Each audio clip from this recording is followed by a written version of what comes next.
evening and welcome to Southeast Polk High School as we get ready for playoff action on CISN. I'm Trent Condon, going to be joined tonight by Adam Benz as we get ready for the first round of the Iowa High School football playoffs, the Class 4A first round as Southeast Polk hosts the Ankeny Hawks here tonight. Glad to have you aboard with us. You're catching our audio stream here tonight. We will also have for you this evening a great game cast as you'll be able to follow the down distance, where the football is on the play. No video available tonight with the playoffs, but we will get you set up tonight with all the audio of the game, the play-by-play throughout, taking you through these four quarters, and maybe more, probably the most compelling matchup here in the first round in Class 4A as the Ankeny Hawks come in with a 6-3 record against the 7-2 Rams. Two teams that certainly know a lot against each other throughout the years, a great rivalry.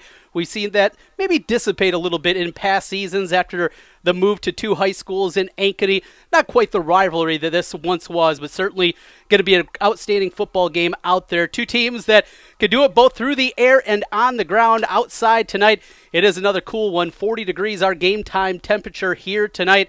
A little bit of a breeze coming in as that's blowing from right to left across the field here, coming in from the south. We'll keep an eye on that one. A light drizzle has slowed down just to a trickle at this point, and certainly two teams that want to throw the football around. That is going to be a big, big factor on how things are playing out tonight. The captains making their way to midfield right now as they will get the opening coin toss as we here are about 15 minutes away from opening kickoff between the two teams. We'll have the ceremonial coin toss, but they do this a little bit earlier, way to speed up the process, get the game started right on time, and we'll be starting tonight right at 7 o'clock with the Rams and the Hawks. Let's take a quick look at both of these squads, and let's start with the visitors tonight, the Ankeny Hawks, who come in with a 6-3 record. They are led by an outstanding quarterback. Junior Jace Bauer this year has put together nice numbers, 17 touchdown passes against only 4 interceptions. He's thrown for nearly 1,800 yards on the season, just shy of 200 yards per game, completing 63.8% of his passes. A very good quarterback, one of the tops you're going to see across central Iowa. And he's got a group of great receivers to throw to, led by Brody Breck, the junior. 29 catches this year, 665 yards, averaging nearly 23 yards per catch and 6 touchdowns. He has collegiate offers from Iowa, Iowa State, Nebraska, and interest from some of the biggest programs across the nation.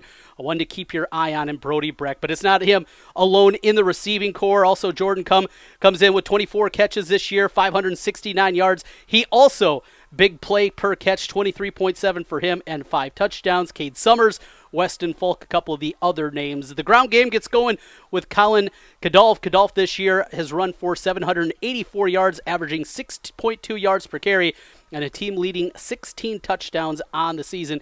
He can do it, and a very good defense also for this squad from Ankeny. 6-3 on the year.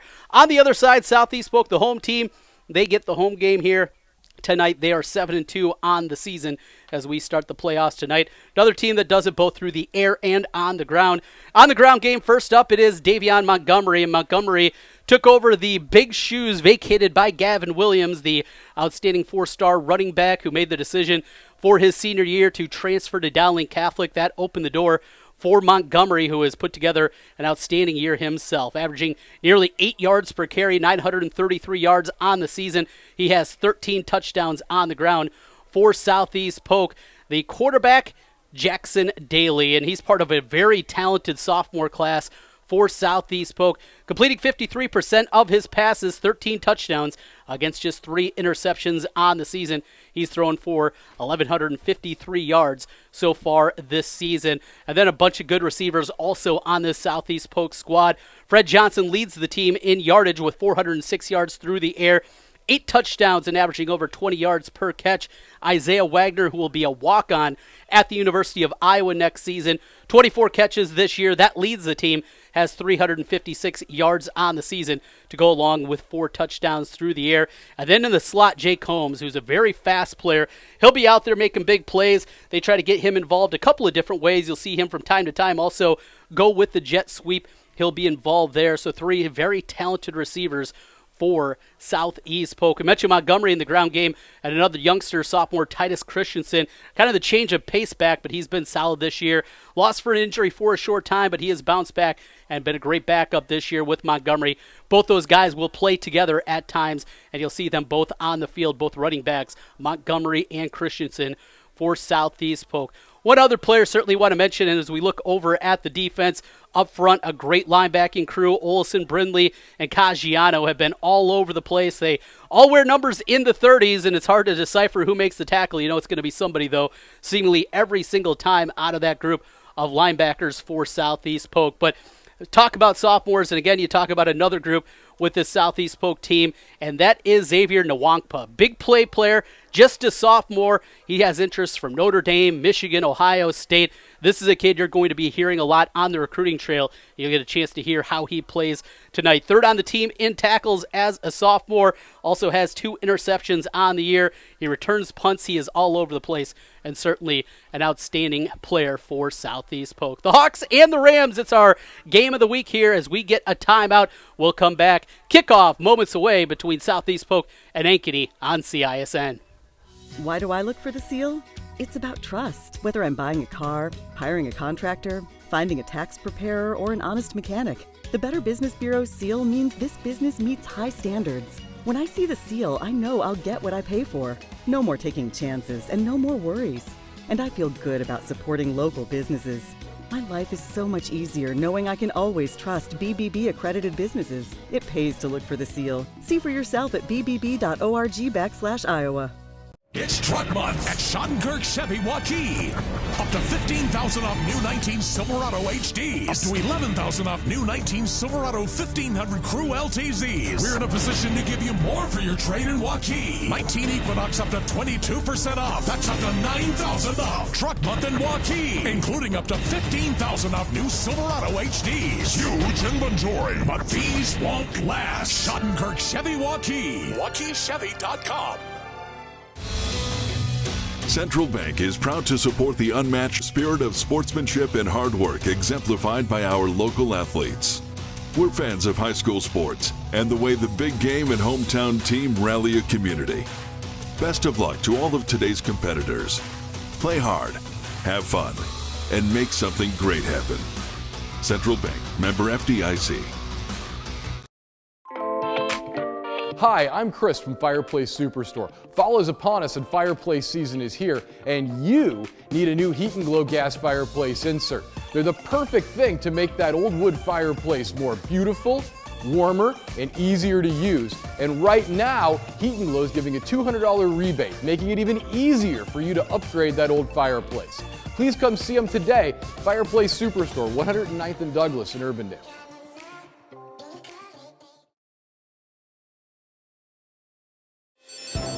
We might not always know what the day will bring, but some things are certain. The sun will rise and your lights will go on.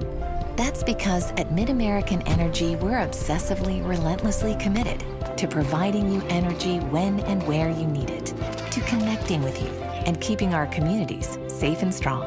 Because the most important thing we put our energy into is you. We're obsessively, relentlessly at your service. Moms typically get to make a majority of the healthcare decisions for their family. That can be a lot of pressure, but not for me, because I know the choice is ours. For medical tests like MRIs, X-rays, CAT scans, and of course mammograms, ask your doctor to refer you to Iowa Radiology. They work around our hectic schedules. They're the best at what they do, and they're so great with my family. They truly care, and it shows. Visit iowaradiology.com or call to schedule an appointment. Iowa Radiology. Our focus is your good health. Welcome back to Southeast Polk High School. Trent Condon back with you as we get ready for tonight's first round matchup in the Class 4 playoffs between Southeast Polk and Ankeny. Adam Ben's going to be by joining us here, providing color commentary as we get ready for kickoff between the Hawks and the Rams. Let's take a peek around the rest of the field here in the Class 4A playoffs. Of course, tonight our matchup with Southeast Polk and Ankeny. Southeast Polk, the number 6 seed. Ankeny, the number 9 seed. They are in Bracket D. The winner of this one will take on the winner tonight of Dowling Catholic and Des Moines Roosevelt. You can also catch the audio stream of that one on CISN. You found us here. Just search on YouTube CISN. You can find the link to that matchup. Also, our other game here tonight as Waukee hosts Cedar Rapids Prairie. Those two teams saw each other way back in non-district play. Waukee with a resounding win in that one. The rematch tonight over in the western suburbs, 6-3 Waukee against 6-3 Prairie. Prairie, the number 8 seed. Waukee is the 10 seed. The winner of that one in Bracket A will take on the winner of West Des Moines Valley, who is 9-0, and Indianola.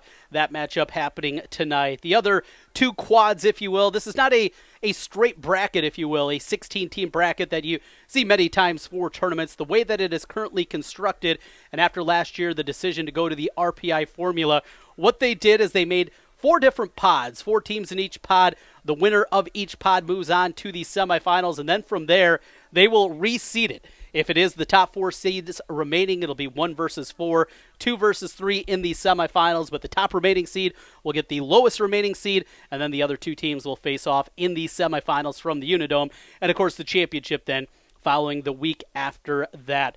Your number 1 seed is West Des Moines Valley. Talked about their pod, Indianola tonight, and then Waukee and Prairie on the other side of that one. Ankeny Centennial, they're at home tonight for Urbandale. The Jaguars come in with an 8-1 record. A year ago, Ankeny Centennial was the number 1 overall seed in Class 4A, but they were upset by these Southeast Polk Rams in that one as the Rams made the run to the state semifinals and the Unidome. The other side of the bracket, in Bracket C for Ankeny Centennial and Urbandale, the winner of that will take on the winner of Fort Dodge, the number 11 seed, and Cedar Rapids Kennedy. Kennedy at 8-1 is the 5th seed. And then up in Bracket B, that is where you have schools from all eastern Iowa. The 2nd seed, Cedar Falls, the only other undefeated team along with West Des Moines Valley in Class 4A. They get Dubuque Senior tonight at the Unidome, and it'll be Bettendorf on the road at Linn-Mar. Bettendorf 7-2 on the season, Linn-Mar at 6-3. Linn-Mar will be hosting that matchup, though. That will be from Bracket B. Taking a peek around some of the other brackets, we, of course, have some local interest starting in Class 3A. As we move from there, that'll be Dallas Center Grimes. They're at home for Harlan. That will be a matchup coming up here in just moments. We'll keep an eye on that one tonight. And Norwalk at home at 8-1 against Glenwood. Also Carlisle, they're on the road. They make the long trip up just south of Sioux City to take on Sergeant Bluff Luton this evening. Those from Class 3A. In Class 2A, local interest in that bracket. PCM Monroe, they will be on the road tonight for Benton. PCM comes in as the number 10 seed. They get the 6th seed, Benton, in their matchup. And Des Moines Christian with the home game tonight. Greene County comes to town up in the northwest area of Des Moines. That's where Des Moines Christian will be in Class 2A. Class 1A, the number 1 overall seed. That Van Meter program has been outstanding. They will be the number 1 seed tonight against Pella Christian. Should be a good one there. Looking forward to keeping you up to date on that matchup from Class 1A. In Class A, not a whole lot on the local level. Not many A schools here around central Iowa. Got to spread out just a little bit to find some of the schools from right here. And then, of course, the 8-player bracket below Class A. So that's a peek at the brackets tonight. Every game scheduled to start here in just moments. We'll take our final timeout of the pregame. Coming back, Adam Benz is here. He's ready to roll. We got football, playoff football. It's next. Southeast Polk and Ankeny on CISN. Here's to everyone who believes in competition and good sportsmanship, who knows it's not about the trophies or the medals, but rather the lessons learned. For those who understand, it's not whether you win or lose, just that you give your best. So go ahead, lace them up, take the field, have fun, and play. For the experience, for the memories, for the love of the game, Shields. Every month or so, there's another story in the media about when and how often we need to get our mammograms. Kind of confusing. When this happens, I like to consult with experts. So I called Iowa Radiology. They recommend women get an annual mammogram starting at age 40. They know that it's the best way to detect cancers early and save lives. And that's good enough for me. Visit iowaradiology.com or call to schedule your mammogram. Iowa Radiology, our focus is your good health. Hi, Ron here, head coach of Westside Auto Pros. When your car's on the injured reserve, you want to get it back in the game as soon as possible. I know that. That's why you need to bring it here to Westside Auto Pros. I have a team of experts that can fix almost every automotive injury. Whether it's a fractured joint, a brake, or if your car just got its bell rung, no problem. We can even do a complete physical on your car to make sure it's game ready for the entire season. So bring your car to Westside Auto Pros and we'll get it back in the starting lineup in no time. Hey, you guys are dogging it back here. Let's move it, move it, move it. You want to get stronger, faster, healthier. You want more. You want to be part of something bigger than yourself. A place for people of all ages, all walks of life, that provides opportunities for all to succeed. We do that. We're the why. Build more than muscle. Build a stronger community. Why do I look for the seal?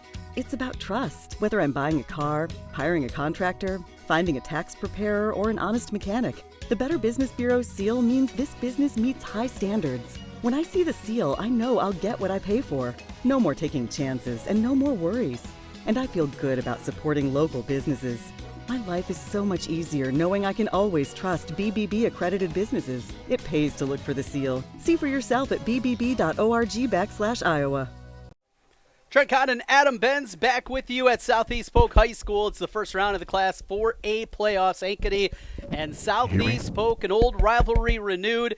And I tell you what, Adam, as you look at this matchup throughout the years, a little bit different with the split of high schools at Ankeny, but certainly no love lost between these two football programs. No, obviously Coach Z has a little bit of tie to the program, being the coach there at Ankeny High for 2 years. And just really close in proximity is probably, besides Centennial, traditionally has been Ankeny's closest rival, I would say. So both these schools very similar, I think, in talent and the success they've had on the year. Of course, both teams played, Centennial is probably thought of as probably the second or third best team in the state right now behind Valley and Dowling, at least in central Iowa. And both these teams played Centennial very close. We've been talking about the playoff-type atmosphere in our last couple games that we did together. And actually, we had the true playoff atmosphere tonight because that's what we're in. Winner keeps going on, losers goes home. If you're searching tonight and you found us, if you've been watching our programming throughout the year, no video tonight. We have the audio feed, though, for you here on CISN, and also they'll be keeping you up to date down in distance where the football is. You'll be able to catch that here with our Gamecast on CISN. As we get ready for kickoff, the Ankeny Hawks will kick it off as Southeast Polk will return the opening kickoff, moving left to right across your radio dial. Very dangerous return team for Southeast Polk. Talked a little bit before the game about Xavier Nwankpa in the return game as a punt returner, but their kick returner, Isaiah Wagner, big play returner, has got a touchdown to his credit this year, averaging almost 25 per return. That's good at the high school level. One thing you got to be impressed about with Southeast Polk is, lose their top rusher from last year. Moved on to Dowling, everybody knows that. And they've just found weapons, found young guys to come in, fill that void, and they've done a fantastic job. Those young guys stepping up and getting yards in the return game. They've, the times we've seen Southeast Polk, they've been very solid in special teams, and that's what keeps them in games. And the thing about both these teams, they're going to be very disciplined. Not going to expect a lot of mistakes in the kicking game, and it should be fun to watch. Caleb Rathje will kick it off to start things up, the outstanding wrestler, and hasn't kicked off, in fact, at all this year. Instead, his first kickoff will come in the playoffs as he steps it off and gets ready for the opening kickoff. Ankeny wearing their traveling white tops with the yellow pants, white helmets. Southeast Polk in the all blacks, black tops, black jerseys, and black pants. Up back, picks it up on a bounce, rolls it out past the 32-yard line, falls over to the 35. That's where Southeast Polk will have a good field position, and the playoffs are underway. Yeah, great field position for the Rams to start. Maybe that was part of their game plan, having the new kicker come in, tried to bound it down there, and the upback did a great job. Probably saved 20 yards of field position there by grabbing that early.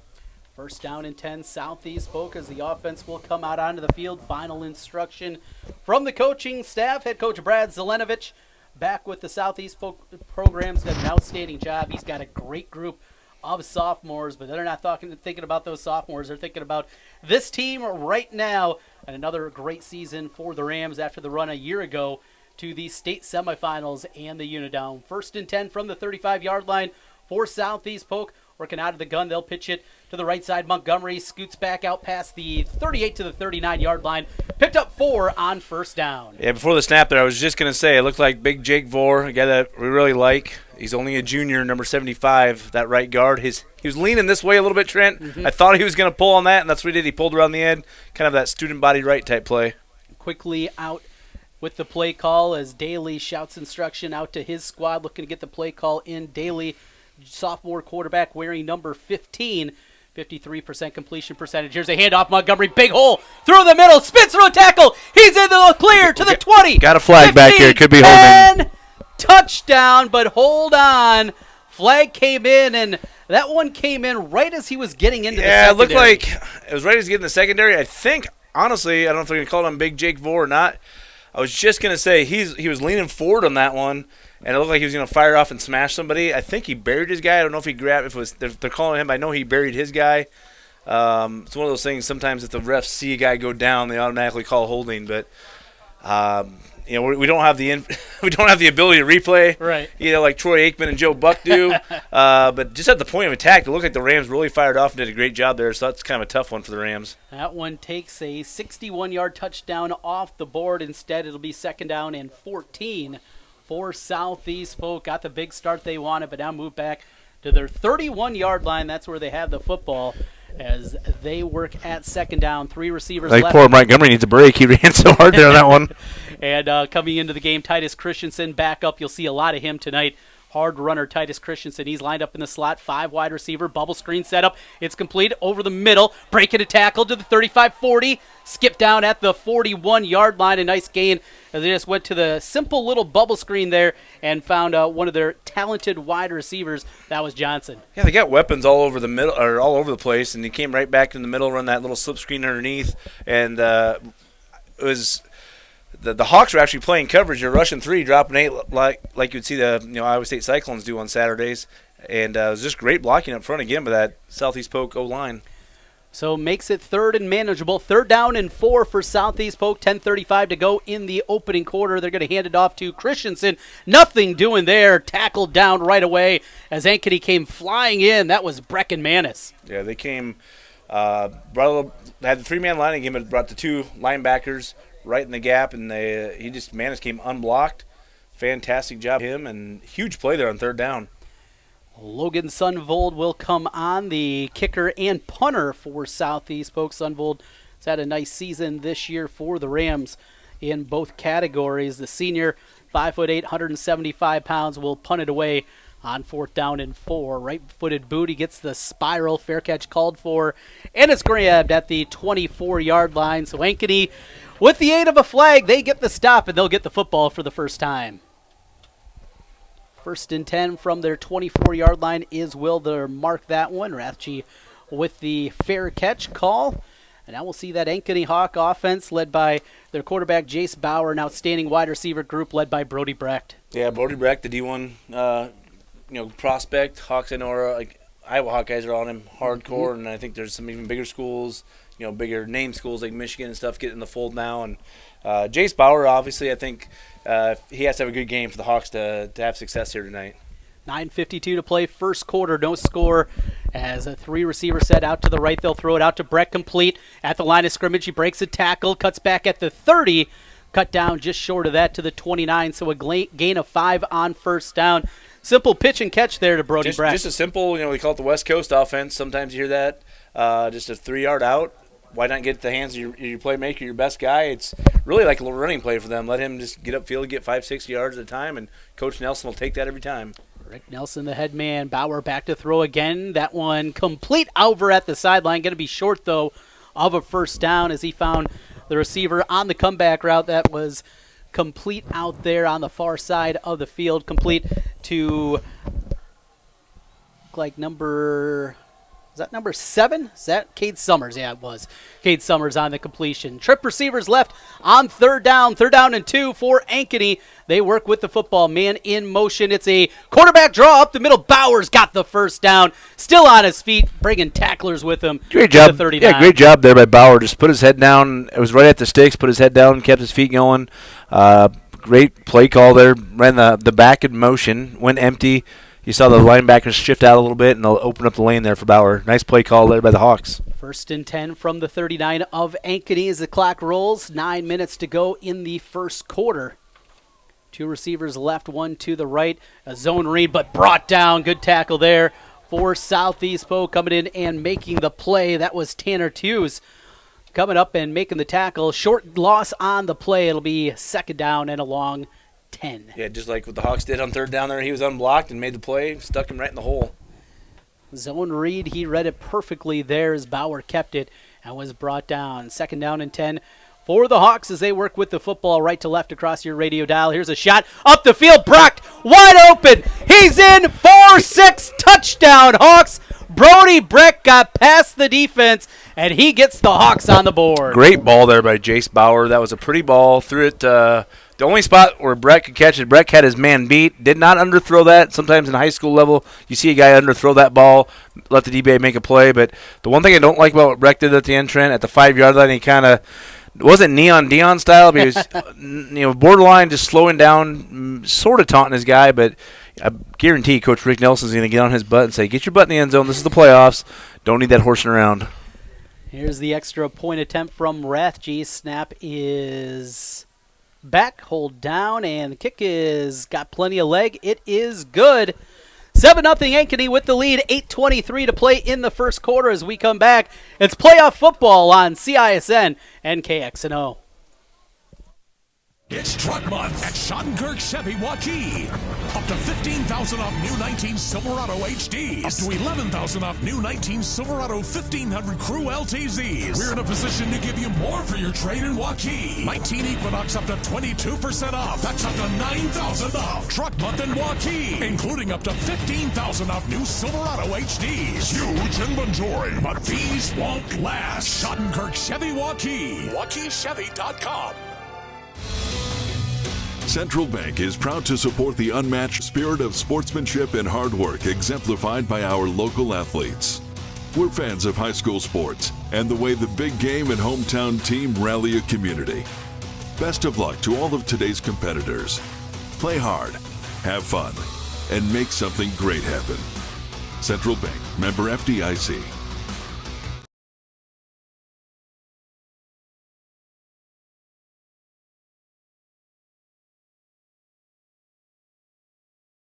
Brecht has taken a 7-0 lead on the road against Southeast Polk. A touchdown taken off the board on one side, Adam, and back the other way, the big play for the Hawks. Huge play. I mean, it's a 14-point swing right there. Again, we said it was a fantastic ball by Jace Bauer, the junior.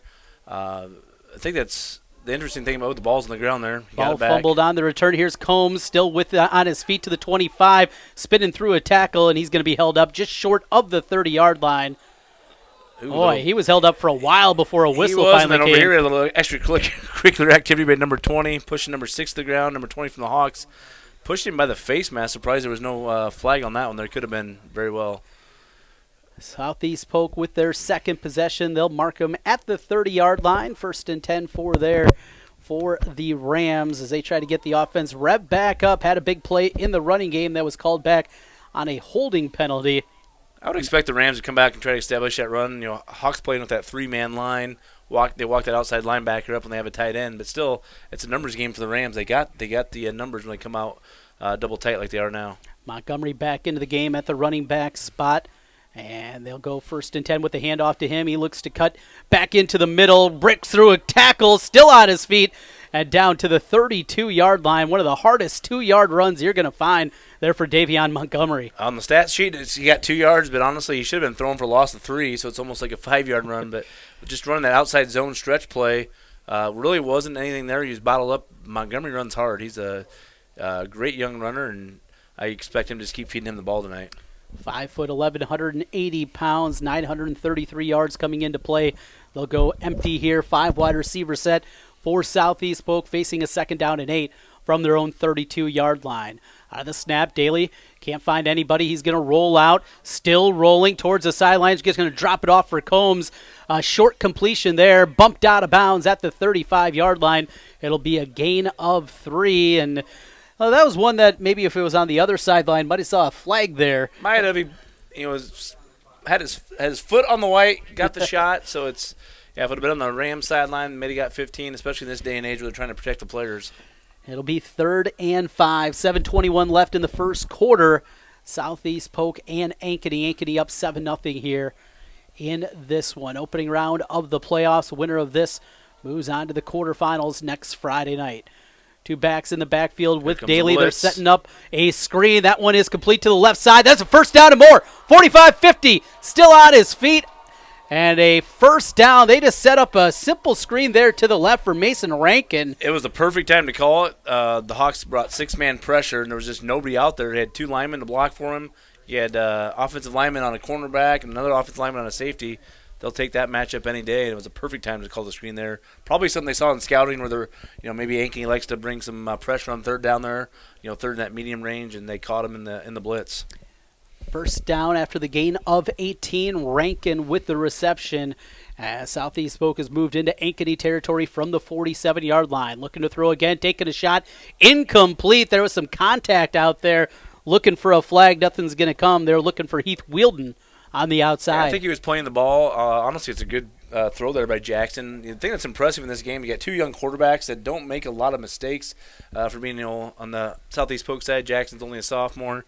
With Bauer being a junior, but he put that in the only place that the only person that could catch it was his guy. If he threw it, right in the chest like most people think he should, it probably would have been picked off. Second down and 10 after the incompletion now for Southeast Polk. 6:46 to play in the first quarter. Daly from the gun hands it to Montgomery. Montgomery trying to bounce outside, still on his feet, but he is going to be brought down right at the line of scrimmage again, swarming Ankeny defense. Great pursuit there by the Hawks. I mean, he was at the point of attack. I think they must have got a butt chewing by the defensive coordinator, defensive line coach, because at the point of attack, the Hawks are much better this series, making Montgomery balance. But then the rest of the pursuit gets there. That's your job as a D lineman. Stop them at the point of attack. Your job isn't to make plays. Let those linebackers, those safeties, those guys behind you clean up, and that's what they did in that play. 3rd and 10, no gain on the play for Montgomery as Daly has 2 receivers to the left. Johnson and Combs out there. Wagner out to the right side from the gun. He takes the snap, looking to his left, now stepping up in the pocket, still rolling, and throws incomplete. Trying to find Combs there in the middle of the field, but the throw on the run sailed away. Just a little bit high on the throw. Combs sat down in the zone. I think it would probably been catchable, just went off his fingertips. Again, Jaxon put the ball only where his guy could get it, kept it out of harm's way from the pick. But, if you're a receiver, you kind of hope that if you put it on his hands, you'd hope that he catches it. 7-0 lead for Dowling Catholic as we take a look around Central Iowa, and some scores starting to roll in. A big play on 3rd down and the second drive for the Bruins as they lead Roosevelt. That one in the first quarter. Sunvold on to attempt the punt. He'll punt it away, and another fair catch for Rathje just inside the 20-yard line. They'll mark him at the 16, and the Hawks will come back out on the field with that offense. And, boy, they got to feel good about the start here tonight. Yeah, they got to feel real good. Like I said, Jace Bauer, their junior quarterback. Of course, he's got some good genes. His dad, Jeff, was the scout for a long time for the Jets. But I would have to say the real star of the family is Amy Bauer, who happens to be my daughter's 4th grade teacher. Oh, great. So she's the real star of the family in my book. Look at that. Teaching my daughter Breeze there at Southeast Elementary. A little buttering up over there. Got to butter her up a little bit. But I know, Jace has got some good tutelage with Jeff and his connections with the NFL and stuff. So, here's a handoff on the first play and bouncing through. Big hole out there near the 28-yard line. Yeah, big number 69. I don't know who that is, but he was leading on the counter play. And he didn't get to throw the block because the cornerback actually ran away from him. He didn't want to get hit there by big number 69. That's Carter Smith, 6'3", 290 pounds, senior offensive lineman coming around, opening the hole, and it's a first down on a gain of 10 for the Hawks there. Nice gain out of Colin Kadolf. Kadolf, leading rusher this year for the Hawks as they go 2 receivers out to the right. Now put a man in motion. Kadolf will take the carry. Not much room this time, though, as he's brought down right at the 30-yard line. Hawks went no huddle there, just looking at the sideline, seeing how the Rams lined up, and then getting the call in and going no huddle here again. We'll call it 2nd down and 9 for Ankeny as the clock rolls. 5:05 to play in the first quarter. Hawks 7, Rams 0 in the first round of the high school playoffs. Trent Kahn and Adam Benz here with you. We got a officials timeout as the near side line judge going to come over, talk it over with the white hat. Not sure what we're seeing down there. Oh, look like maybe equipment timeout. Oh, equipment. Yeah, Brody Brecht, he, the back of his, I don't know if the back of his jersey, if it just, his shoulder pad popped out or if his jersey actually ripped there. I'm not sure if his jersey's torn, but he had a lot of shoulder pad exposed there. Actually, the Southeast Polk sidelines were alerting the near side official here. They just wanted Brecht out of the game, I'm assuming. Good call. And I would do that too if I was them. No doubt. 3 receivers to the right. Brecht out of the game, though, for the Hawks. We'll keep an eye on that one as Kickoff takes the handoff, skips through a tackle, falls forward for a gain of 2. Not much running room this time. He had the first big gainer, a 10-yarder to begin this drive, but since then, Southeast Polk they came back to that same play where they pulled the right guard around, and the defensive lineman got a lot lower that time for Southeast Polk and just messed up the pulling for the guard, and there was not a whole lot of room for him to go. It'll be 3rd down and 6. Ball on, the 33-yard line for Ankeny. As the Hawks will have it, 3 receivers out to the right, 1 to the left. As Jace Bauer takes the shotgun snap, short drop as he flips it out right near the first down marker. Going to depend on the spot, and he is short of the first down. That's one of those. He had a lot of room. He should have probably drove that route. It was just a simple stop route, little curl in the middle of the field. That one's all on the receiver. You gotta get enough of the first down on that. So he's got to push that route about 1 more yard, and it would have had the first down. And the punting unit will come out now for Ankeny. That was tough for the Hawks to be without Brecht on 3rd down. You know, Rick Nelson can't be happy about that and the staff. From their own 38-yard line. And the snap is back. It'll be a rugby-style punt. Pressure comes. Just got that one away from Bauer. Oh, it's on the ground. And ball comes up, but the Southeast Polk able to fall right on it. I tell you what, Bauer is the punter, and he's doing that rugby style. He kind of waited a long time, but to be honest, Trent, if he takes off right from the get-go, as you look at it, the left side of the defensive punt return team just retreated. He could have ran that for a first down. I don't know if he has that option or not, but boy, he could have got the first down. Then on the other side, the Rams avoided disaster. It actually bounced off his chest about the 35, carried up to the 45, so that's a 10-yard change in field position and a fortunate bounce for them. And that one recovered by Jalen Aguina for Southeast Polk. 1st and 10, they'll have it at their own 45-yard line. More good field position for Southeast Polk now. Rams trying to capitalize as they trail 7-0. Here's a handoff. Montgomery bounces it out to the left, but brought down after a short gain. Defense rolling again, and another tackle for Brecon Maness. Yeah, he's been all over the place. That first series, when they gashed him for the touchdown, they got called back. The Hawks had the 3-man line. The backers had all 5 backers off the line. Now they're bringing those 2 outside backers up. It looks like almost an old 52 type defense. You got almost a 4 or 5-man line, so they're trying to make him bounce and pick his own hole. The Maness is just cleaning up. 2nd down and 8. Southeast Polk from their 47-yard line. First quarter, zone read. Daly going to keep it himself. He's crunched down after a short gain as he got swallowed up by a couple of defenders for Ankeny over there on the tackle along the defensive line. Connor Rainey. Good play out of him. It'll be 3rd down and long. Yeah, I suspect the Hawks got a little chewing after that long run that got called back because they have been all over the ball since that play. Probably a little wake-up call for them. 2:25 clock in, first quarter, 7-0 Ankeny. Southeast Polk, though, with the football from their own 48-yard line. 3rd and 7 as Daly has Looks 2 like receivers to the right. By the lineman. As he drops back, now takes a look out, hits it to his tight end, complete, hit out of bounds, going to be just short of the first down. He flipped it out there to his tight end. Good play to Brock Stiles. He broke a tackle, but another defender there for Ankeny. Yeah, he broke the first one, and then he had open field tackle, put a little stiff arm on him, and the second one stuck him. It looked like it was one of those he was going to run through and get the first down, but he's about a yard short, and looks like the Rams might be thinking about going for it here. On the plus side of the 50 at the 46-yard line, need to get to the 45 for the first down. Just over 2 minutes left in the first quarter. 2:06 to play here as they will huddle it up. Daly, good, talented quarterback back there. Might be letting the clock expire, it looks like. And they're going to let it roll down and then use a timeout. We'll take it with them. 7-0 Ankeny with the lead. 2:06 to play in the first quarter. As we come back, it's 4th and 1 for Southeast Polk. Hi, I'm Chris from Fireplace Superstore. Fall is upon us and fireplace season is here, and you need a new Heat and Glow gas fireplace insert. They're the perfect thing to make that old wood fireplace more beautiful, warmer, and easier to use. And right now, Heat & Glow is giving a $200 rebate, making it even easier for you to upgrade that old fireplace. Please come see them today. Fireplace Superstore, 109th and Douglas in Urbandale.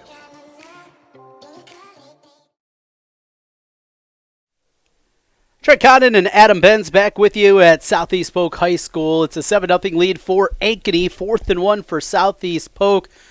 What are you doing here, Coach? You going for it at the 46-yard line? Well, just judging by what's going on the sidelines, I think they're going to punt it. There's a lot of game left. They don't want to lose it. Certainly lose it at this time. At this point in the game, try to pin the Hawks back. There's obviously they had enough time over there to conjure up a fake punt, so I wouldn't be surprised to see something like that. But it is playoff time. It's tough as a coach. You want to go for it. You want to send a message to your team. But you also don't want to go down to the Hawks 14-0 at this point either and give them great field position. Sunvold is on with the punting unit. Cale Boyd back deep to receive for the Hawks. The Sunvold, it's a spiraling line drive, and fair catch called for again. And it'll be secured just past the 10-yard line. We'll call it the 12, as where Ankeny will get it 1st and 10, their third possession of the game, leading 7-0. I think it's easy for Coach Z to make that decision when you have a guy like Sunvold. He's probably one of the best punters I've seen around in the Metro, Central Iowa this year. So that does make it a lot easier. If you got a guy you know is going to pin him inside the 15, right around the 10-yard line, it's a decision you want to make every time if you know that guy's going to do that. If you don't have that weapon, then maybe you go for it. 1st and 10, they marked it at the 11-yard line for Ankeny as the Hawks come back out onto the field. 3 receivers to the left and a man in the backfield. He'll go in motion, looking deep, and Bauer's going to take another shot. He's got a man out there again, and incomplete, in and out of the hands of the intended receiver, Jordan Cum. Well, that was another great ball by Bauer. I'm not just sucking up to his mom on this one. I haven't seen him play yet this year, but that was a beautiful ball. Jordan's got to come up with that one. He put it right on his hands. If he just runs through the ball, he kind of dove on that one. I think if he runs through it, he probably scores. But got to be impressed with the way Jace Bauer's playing tonight. And I believe a new jersey now for Brody Breck, to see a number 24 out there. That is the jersey of Marcus Garcilaso. But I believe that is what he'll be wearing now, and they'll run it up the middle. Not a whole lot of running room there. A short gain. It'll be 3rd down. I don't know if Marcus is a sophomore or how old he is. He's a senior, 5'6", 155. Don't see any numbers for him in probably the doesn't play a lot, so he's probably doing the best for the team right now. Maybe he's injured or something, but you got to get Coach Price said, hey, we got to get Brecht out there on the field and give Marcus some credit for giving up his jersey and letting him get out there. And it's 3rd down and 6 as Bauer's going to take another shot. He's got Brecht out there, incomplete, just overshot him. And if I'm the receivers coach right now for the Ankeny Hawks, I'm telling my guys, you got to run through the routes because that was another great ball. It looks like Brecht just kind of slowed up there a little bit. If he just runs through it, catch the ball, and honestly, if you got D1 scouts looking at and things like that, those are things they're going to nitpick you on. And he's a great player and all, but you got to go make that play for your quarterback. Quarterback's put it in a spot where only you can make the play. You got to do it. 4th down and 6 now for Ankeny as the punting unit comes out. Jet Jorgensen and Xavier Nwanka back deep to receive. Those two were talking to each other as defensive back. Here's a line drive, end over end punt. It'll hit and take an Ankeny roll into Southeast Polk territory to the 44-yard line. Wasn't a thing of beauty, but at least got the job done. It looked like myself punting back in the day. I carried about a 39-yard average and about a 2.9 hang time if I was lucky. But that's exactly why people at home probably say, why you're in the playoffs, 4th and 1. Why did Coach Z not go for it? Now he's back in the same situation, balls in the same pretty much position in the field. Now you have 1st and 10. If you give Ankeny the ball, on around the 50-yard line with the arm that Jace Bauer has, and he completes those passes, they got easy touchdowns, and probably a good decision there by the Rams to play the field position game. 109 to play in the first quarter. It is 7-0 Ankeny with the lead. Southeast Polk football as they move left to right across your radio dial. Daly from the gun, play action pass as he rolls to his right. He takes a shot out, and that one is complete. Good looking pass as he found his leading receiver, Fred Johnson, near the 1st down marker. Yeah, great pass here on the near sideline, just a 10-yard out. And just judging by the Ankeny defensive linemen, they all played a technique where they just kind of stood up and grabbed on their offensive lineman, kept their shoulders squared. They were not in any pass rush mode at all. They were expecting to run as Southeast Polk came out and ran every 1st down prior to that. That was just a great call by Southeast Polk to break a tendency there. into Ankeny territory. Christensen gets the carry on first down, falls forward for 2. It'll be 2nd down and 8. Christensen's certainly a different type of runner than Montgomery. He's just going to put his head down, try to get what he can get. You see Montgomery dancing around using his speed and quickness, but Christensen definitely a tough guy. 2nd and 8. Good to see Christensen out there. I think the last time we did a Southeast Polk game, he was injured, so hobbled off the field. So glad to see that young man back out on the field. And a 5-receiver look again here. 3 left, 2 right for Daly. Daly, the left-handed quarterback, takes the snap. Pressure comes. He gets it out quickly. That one complete to Wielden, who falls forward for a first down. Well, they went the empty set. I'm thinking there's probably going to be 2 ineligible man down the field. I think the slot receiver is covered up by the outside guy here, so I expect this one to come back. Just when it's thrown on the snap like that, either that or Ankeny was offsides, but when you have those empty formations, sometimes those receivers don't line up correctly, and they might have had a guy covered up that went out for the pass.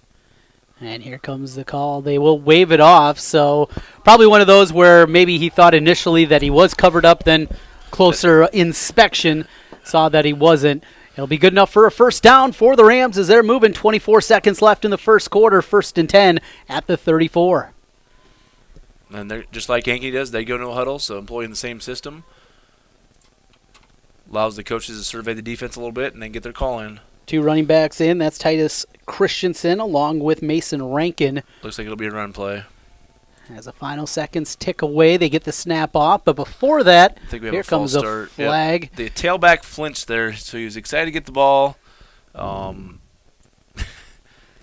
hard count, and faked his own tailback out. It got was. them to jump. Wow. Got Ankeny to move. I did not see that, but got the bounce up front. Encroachment is the call. 1st down and 5 now with 2 seconds left in the opening quarter. Might be a little equalizer there after the touchdown got called back. So that moves the football to the 29s. Final seconds tick away. We got one in the books. Ankeny 7, Southeast Polk nothing. High school football. It's the playoffs as we come back on CISN.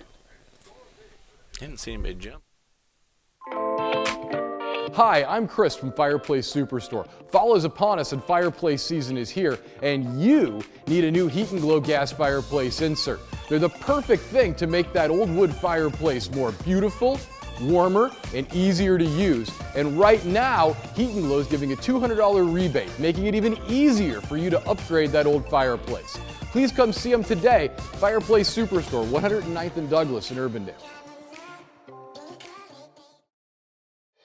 Moms typically get to make a majority of the healthcare decisions for their family. That can be a lot of pressure, but not for me, because I know the choice is ours. For medical tests like MRIs, X-rays, CAT scans, and of course mammograms, ask your doctor to refer you to Iowa Radiology. They work around our hectic schedules, they're the best at what they do, and they're so great with my family. They truly care, and it shows. Visit iowaradiology.com or call to schedule an appointment. Iowa Radiology, our focus is your good health. Trent Condon and Adam Benz back with you. Southeast Polk High School, the opening round of the Class 4A playoffs. 7-0 Ankeny with the lead over Southeast Polk, but the Rams are driving as they have it 1st down and 5. 1st and 5 here.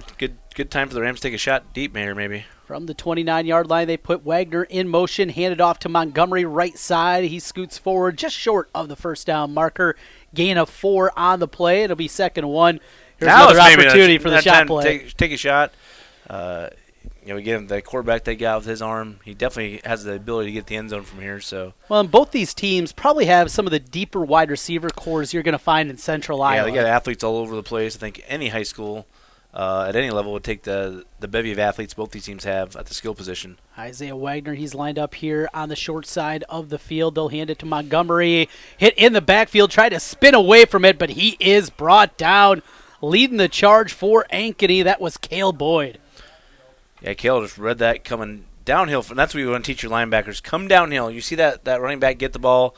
Don't dance. He's coming from the safety position actually there on that one and just attacked it downhill. Good wrap-up, ran his feet, and there was no chance of Montgomery getting away on that one. A loss of 3 on the play. That makes it 3rd down and 4 from the 28-yard line for Southeast Polk as we play in the second quarter.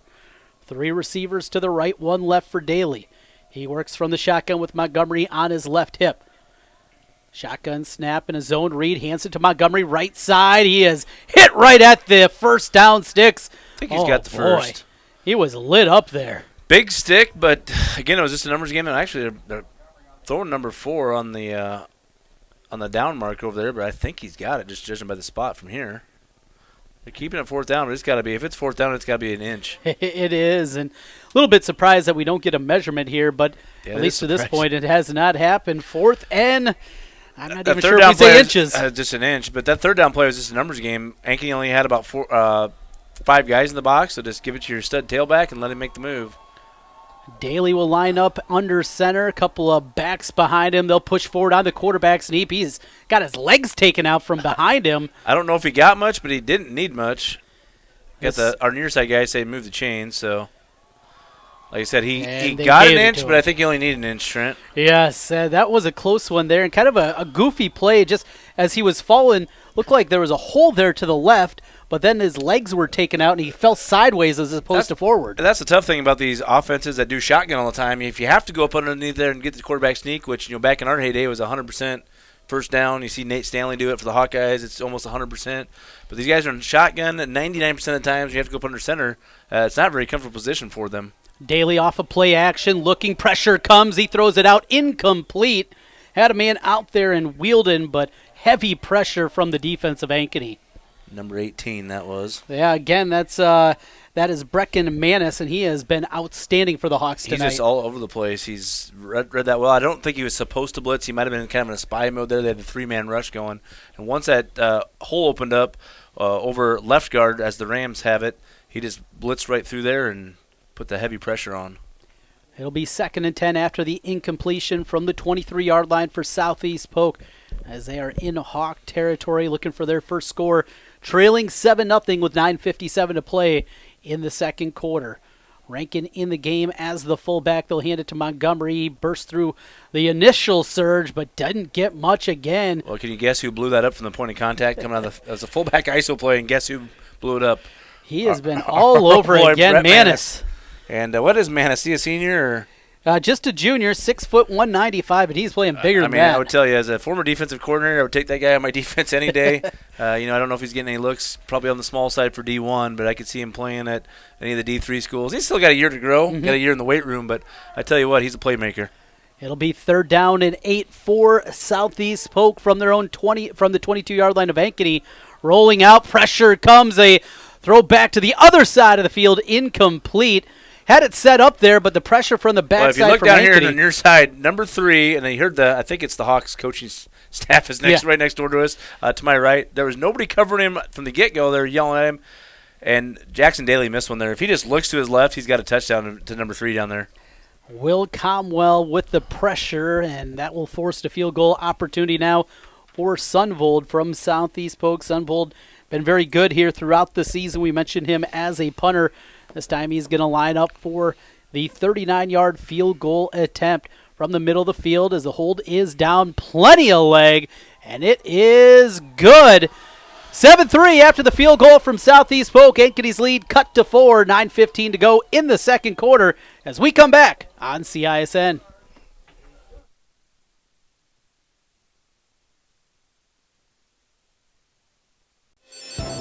We might not always know what the day will bring, but some things are certain.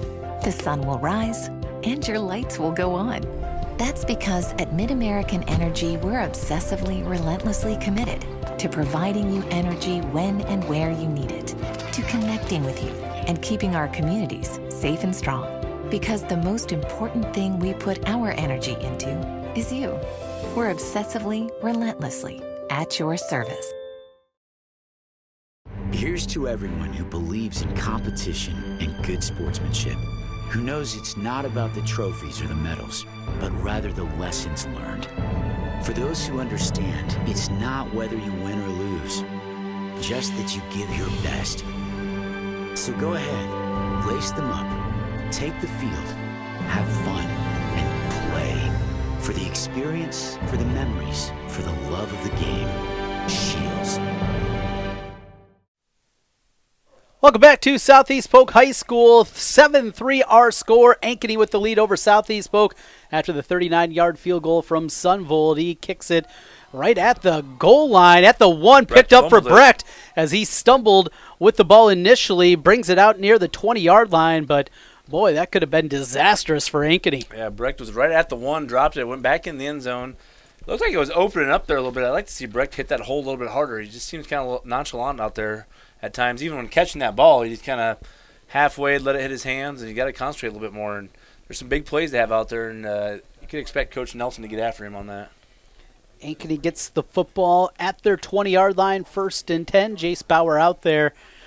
Brody Brecht now wearing number 24 after his jersey was ripped here earlier in the ball game. Tall, talented wide receiver, offers from the in-state schools and many other schools across D1 interested. Here's a little short pass up the right side, breaking a tackle, and finally knocked out at the 45-yard line. Boy, what a play there. Just a simple little dump route there, and Jordan Coombe able to make the play. Number 7, Cade Summers, give him credit. He made a fantastic block there in the corner. He actually turned and sealed his guy to give him the edge, and you don't see high school guys that are able to do that a lot, and that made that play happen. So great job there by Cade. A big gainer there of 26 yards, and first down for Ankeny from their own 46-yard line. Southeast Polk showing some pressure up the middle. 2 wide receivers out wide on each side as they'll hand the football off, breaking through a tackle and a gain of 6 on first down. Good strong run there for Colin Godolph. Yeah, he just put his head down. There wasn't much at the point of attack. Made just a little jump cut there to the left and just put his head down, carried the defender for 2 more yards. And, you know, if you get 5-6 yards on first down, that's what Coach wants. You can do a lot of good things there at the high school level by getting 5-6 yards at a crack. Into Southeast Polk territory to the 48-yard line. It'll be 2nd down and 4 for the Hawks offense. Play action, just setting up a running play for Bauer. He fights through the initial surge, and he's got enough for the first down. Good, strong run for Jace Bauer. Little quarterback counter play. They faked the run to the offensive right here on our near side, and they pulled the backside guard around to lead for Bauer, and that was just one of those things where Coach just wanted to get that 5 yards, get the first down, and keep the chains moving. Cade Summers comes back into the game for Simonson. As the wide receiver crew, very deep group of wide receivers. Brody Brecht lined up here in the right slot. Trip receivers to that side for Jace Bauer. First down and 10 from the 43-yard line. Pressure comes. He steps up in the pocket. Now looking to run. He picks up 4 on first down. Well, it's certainly a play set up for Brecht. They put him in the number 3 spot. You know, they went 1, 2, 3, put him in that third slot number receiver. And they had 2 guys, maybe something that Southeast Polk saw on film. They had 2 guys underneath and 1 guy over the top. So when that's got 3-on-1, there's got to be something open. So good choice there by Jace just to get 4 or 5 yards again. Rick Nelson, a little bit old school, had some time up at UNI as a college coach, and I think he'll be happy with getting 4 or 5 yards at a time. 2nd down and 6 after that game. Bauer looking to throw again. He's got the post route out there, but before we have a whistle. Got a whistle. I don't know. It's something down here on the side, near side again. Had some boos from the Ankeny. Yeah. It is a false start. Well, it looked like he threw a touchdown pass, but I think that free safety heard the whistle. Actually, yeah. But again, it was a great ball by Jace Bauer. Yeah, he throws a pretty ball.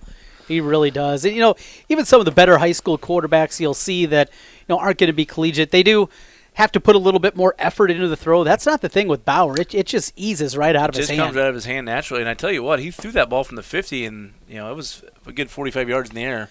7 minutes to go in the second quarter. Going to throw it again. Take another deep shot. Got a man out there. Complete. Jordan Coombe in. Touchdown, Hawks. Another big play. 44 yards and a 2-score lead for Ankeny. Yeah, they ran it out of the same formation, same pass play. They just ran it with a different guy. I mean, it was the same. The play before they ran it with the number 2 receiver. This time they sent the number 1 receiver on the skinny post, and probably just something they liked before. They figured, hey, if it worked the play before, it's running again. Just a little different version of it. So great call by the Hawks, seeing something they could get, and they again a great ball by Jace Bauer. They just air it out here. They're taking shots up the field, and they've seen something in this secondary for Southeast Polk that they are looking to exploit. as the extra point from Rathje is knuckled home. 14-3. Ankeny with the lead on the road here at Southeast Polk. We come back, 6:56 to go before halftime on CISN. Hi, Ron here, head coach of Westside Auto Pros. When your car's on the injured reserve, you want to get it back in the game as soon as possible. I know that. That's why you need to bring it here to Westside Auto Pros. I have a team of experts that can fix almost every automotive injury. Whether it's a fractured joint, a brake, or if your car just got its bell rung, no problem. We can even do a complete physical on your car to make sure it's game ready for the entire season. So bring your car to Westside Auto Pros and we'll get it back in the starting lineup in no time. Hey, you guys are dogging it back here. Let's move it, move it, move it. You want to get stronger, faster, healthier. You want more. You want to be part of something bigger than yourself. A place for people of all ages, all walks of life, that provides opportunities for all to succeed. We do that. We're the why. Build more than muscle. Build a stronger community.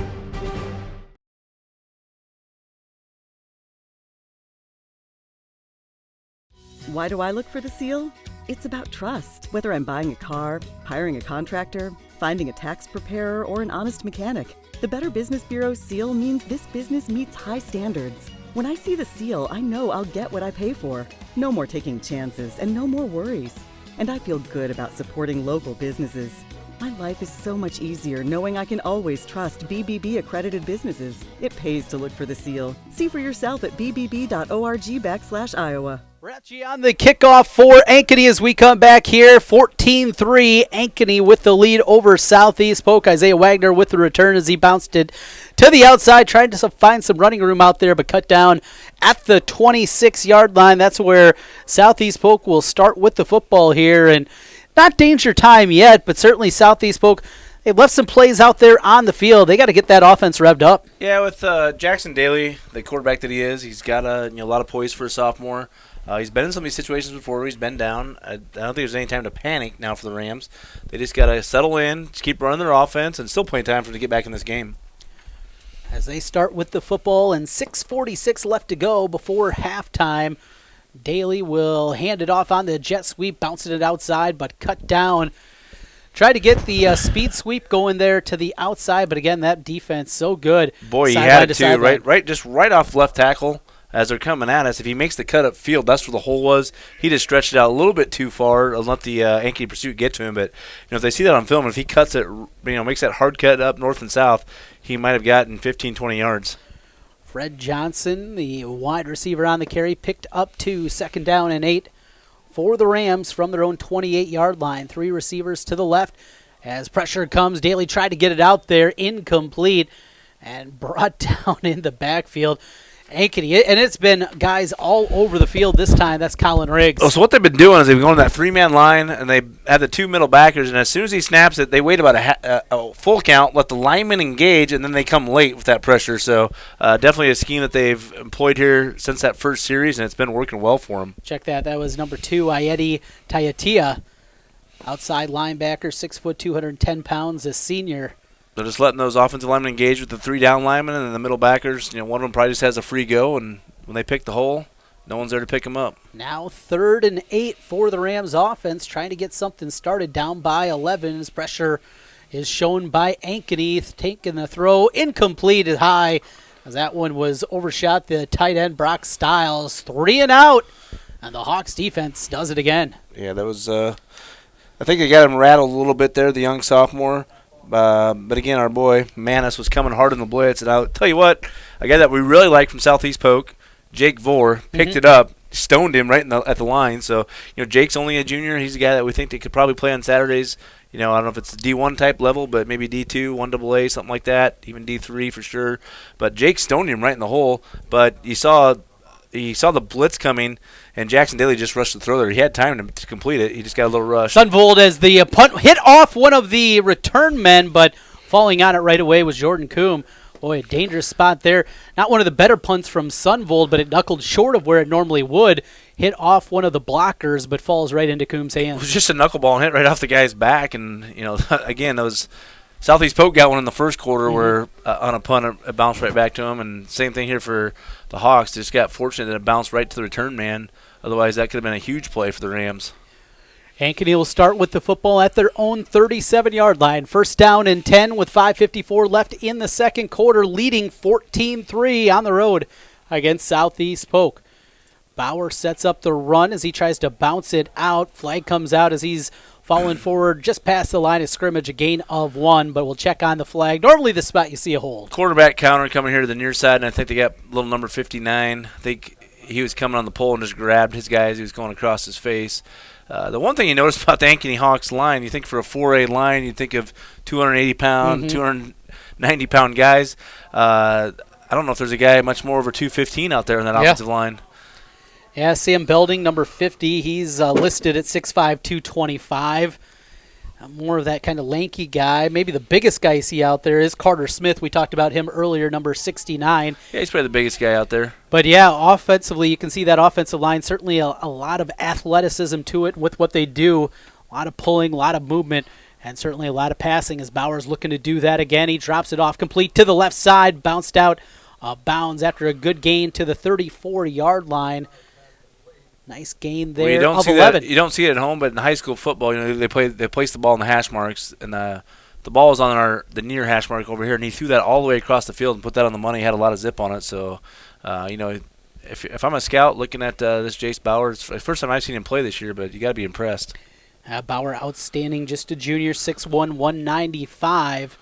2 receivers to his right, 1 to the left. On second down and 13, stands tall in the pocket. He'll take another shot up the field. Incomplete, running stride for stride. That time for Southeast Polk, that was Jalen Aguina on the coverage. And once again, if I'm one of the receivers coach for Ankeny, and if somebody wants to tell them here and listen to us, text them and say, get those receivers running, because Jace is doing a great job throwing the ball out there. Only spot his guys can get it, and he just let up there. If he runs through the ball, they talk about running through the ball, and that just means run your route, go on full speed. It's the quarterback's job to put it there, and I think he's doing that. You want to keep away from the defender, and if these receivers, they've left some big plays out there if they just run through the ball and help Jace out. Ankeny third down and 13 now as they work with the football out of the gun, rolling out to the right, taking a shot near the sideline, and that is complete if he got a foot down, and he did. First down on the reception for Cade Summers. We definitely got one in. Not sure if you got two, but in high school football, you only need the one. Great job there by Cade. I think he was supposed to run a deep comeback, kind of a broken play with Jace getting outside the pocket, and he did what you're supposed to do, come back to the quarterback.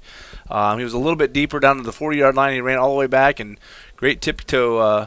Probably a little drill they work on it before practice. See quarterbacks, receivers do that before practice, working that little tiptoe drill on the sidelines, so it paid off there. Here's a run to the left side, inside run for Kadolf. He breaks free, out to the right side to the 20, 15, 10, bounced out of bounds there.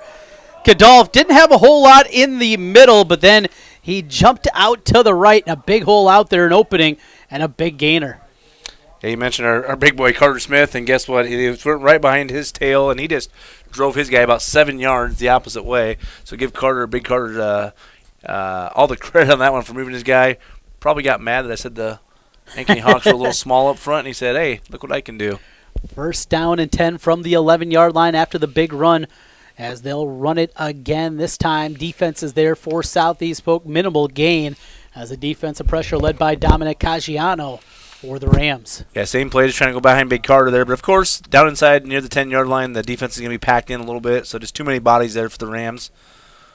It'll be second down and 8 from the 9-yard line. Still can't get a first down inside the 1 for the Hawks, but they're not thinking about a first down. They're thinking about 6 here. 4:34. Clock continues to roll in the second quarter. Ankeny already leading 14-3. Jace Bauer from the gun. He will hand it off left side. Brought down on the carry. That was, again, Colin Kadolf. It was it was off that action they've been running the quarterback counter on. To our far side there. Of course, when they hand it to the running back, they don't pull the lineman from the opposite way, but it gives the illusion to the defense they are with Bauer carrying out the fake. So long look over at the sideline. Rick Nelson and the coaching staff for the Hawks looks like maybe they're going to let this one time down just a little bit. Probably just burn some clock here. Maybe take a timeout and go over and talk about it. I think that's what they're going to do here. Update from Waukee. It's now 24-7, the lead for the Warriors over Cedar Rapids Prairie. We got a timeout on the field. 3:42 left to go before halftime, 3rd and 5 when we come back. For Ankeny, they lead at 14-3 over Southeast Polk on CISN. Why do I look for the seal? It's about trust. Whether I'm buying a car, hiring a contractor, finding a tax preparer, or an honest mechanic, the Better Business Bureau seal means this business meets high standards. When I see the seal, I know I'll get what I pay for. No more taking chances and no more worries. And I feel good about supporting local businesses. My life is so much easier knowing I can always trust BBB accredited businesses. It pays to look for the seal. See for yourself at bbb.org/Iowa. Condon and Adam Benz back with you at Southeast Polk High School. It's 14-3. Ankeny with the lead, opening round of the playoffs. 3rd and 5 play from the 6. What are you dialing up, Coach? I expected something coming out of Jace Bauer's hands. You got a lot of weapons out there. Probably going to one of your better players, Brecht. But it could go to anybody, really, because you got a lot of weapons. But the hot guy has been Jace Bauer tonight. I expect him to put it in the air. High school football, 3rd and 5 is not always a pass, but with a guy like Bauer, you got to put it in his hands. It is a pass here. Incomplete. Had Jordan Coombe, but the throw, that one sailed wide and out of bounds. 4th down, and the field goal unit going to come out for the Hawks. A little wide on the throw there, but again, it's one of those throws I think was an okay one because if he throws that to the inside, the defender is right there, and you might be looking at a pick 6 going the other way, so you certainly don't want that. Even if they miss the field goal, you got Southeast Polk backed up, but Ankeny's kicking, probably not quite as strong as it has been traditionally, so we'll see if they can squeeze the 3 here. Caleb Rathje in to attempt the field goal. This will be a 23-yard attempt. The holder is Riggs. Hold is down, kick on its way. He's got the leg, and it is good. So just over the upstretched tips of the defenders there. They were all jumping, and I think he probably cleared him by about 4 or 5 inches is all. Rathje gets the field goal, extends the lead to 14 for Ankeny. 17-3 with 3:34 to go. Quick timeout. As we come back, high school football continues in the playoffs on CISN. It's Truck Month at Schonkirk Chevy Waukee. Up to $15,000 off new 19 Silverado HDs. Up to $11,000 off new 19 Silverado 1500 Crew LTZs. We're in a position to give you more for your trade in Waukee. 19 Equinox up to 22% off. That's up to $9,000 off. Truck Month in Waukee, including up to $15,000 off new Silverado HDs. Huge inventory, but these won't last. Schonkirk Chevy Waukee. WaukeeChevy.com. Welcome back, Southeast Polk High School, as we continue high school football in the playoffs. It's 17-3 Ankeny after Rathje knocks in the 23-yard field goal. Caleb Rathje, an outstanding wrestler, and looks like his first out in football. First field goal of the year. It looks like on the stat sheet. Max Pelham, has all the stats and the kickoffs this year. Not sure what's going on with Max. Maybe he got injured, but good job by Rathje. That's a huge 3 points in a game like this. You want to come out there with something. When you have a drive like that, and keeps them down by 2 touchdowns, Southeast Polk that is. So a big 3 points there by Rathje, and getting kind of kicked it low, but he got it in there, and that's all that matters. As he'll kick off from the 40-yard line, Southeast Polk trying to get some answers. That one bounced off the upback, falls back to Isaiah Wagner. Wagner scurries his way out to the 24-yard line, and Southeast Polk will start there with the ball. Rams now got to get something going offensively. They have been stagnant. It's been really the speed, the sideline-to-sideline speed to this Ankeny defense. Yeah, that's been shutting down the run game a little bit, so you got to put the ball in your sophomore's hands here. Jaxon Daly, he certainly has the ability to do so. Got to calm him down a little bit. He's got a lot of weapons. Isaiah Wagner and the boys got to make a play for him. And, if they're going to get back in this game, I think they probably have to ban the run game a little bit and get back and complete some passes. They'll work with the football from the left hash. 2 receivers to the right for Daly. A little flip out to Stiles. That one complete on the short gainer. Ripped down, though, after just about 3. And again, Ankeny showing the speed of the defense. Yeah, the pursuit was there again, and you got to credit them. That was just a good play call just to try to get some confidence back there for Jaxon Daly. Just a little delay route to the tight end to the flat.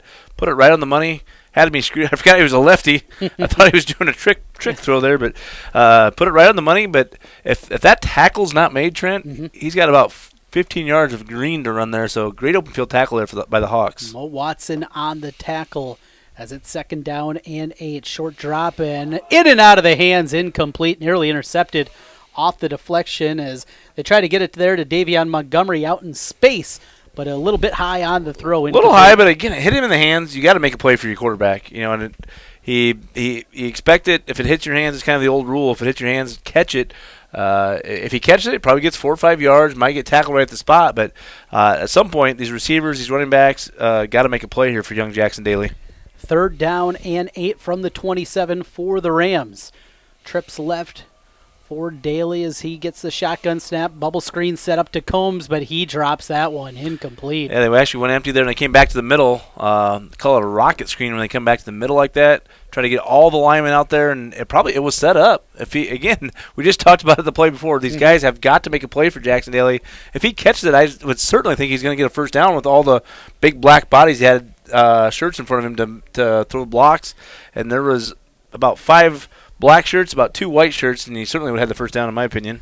Instead, it'll be 4th down, and Logan Sunvold will have to come out once again for Southeast Polk with 2:45 left in the second quarter.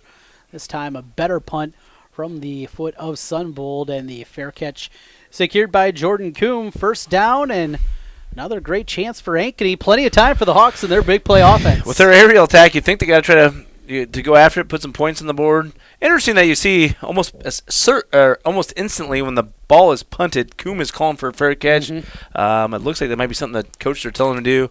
It's something you see the Iowa Hawkeyes do, sometimes the Seattle Seahawks in the NFL, with the theory of most of the time a guy's running around the back there, they get a 10-yard penalty, he puts them further back. It's kind of the theory on that, so they're just happy getting the ball and putting it in Jace Bauer's hands. Quick drop, and that one is complete. Brody Breck for a gain of 6. Pressure was coming up the middle.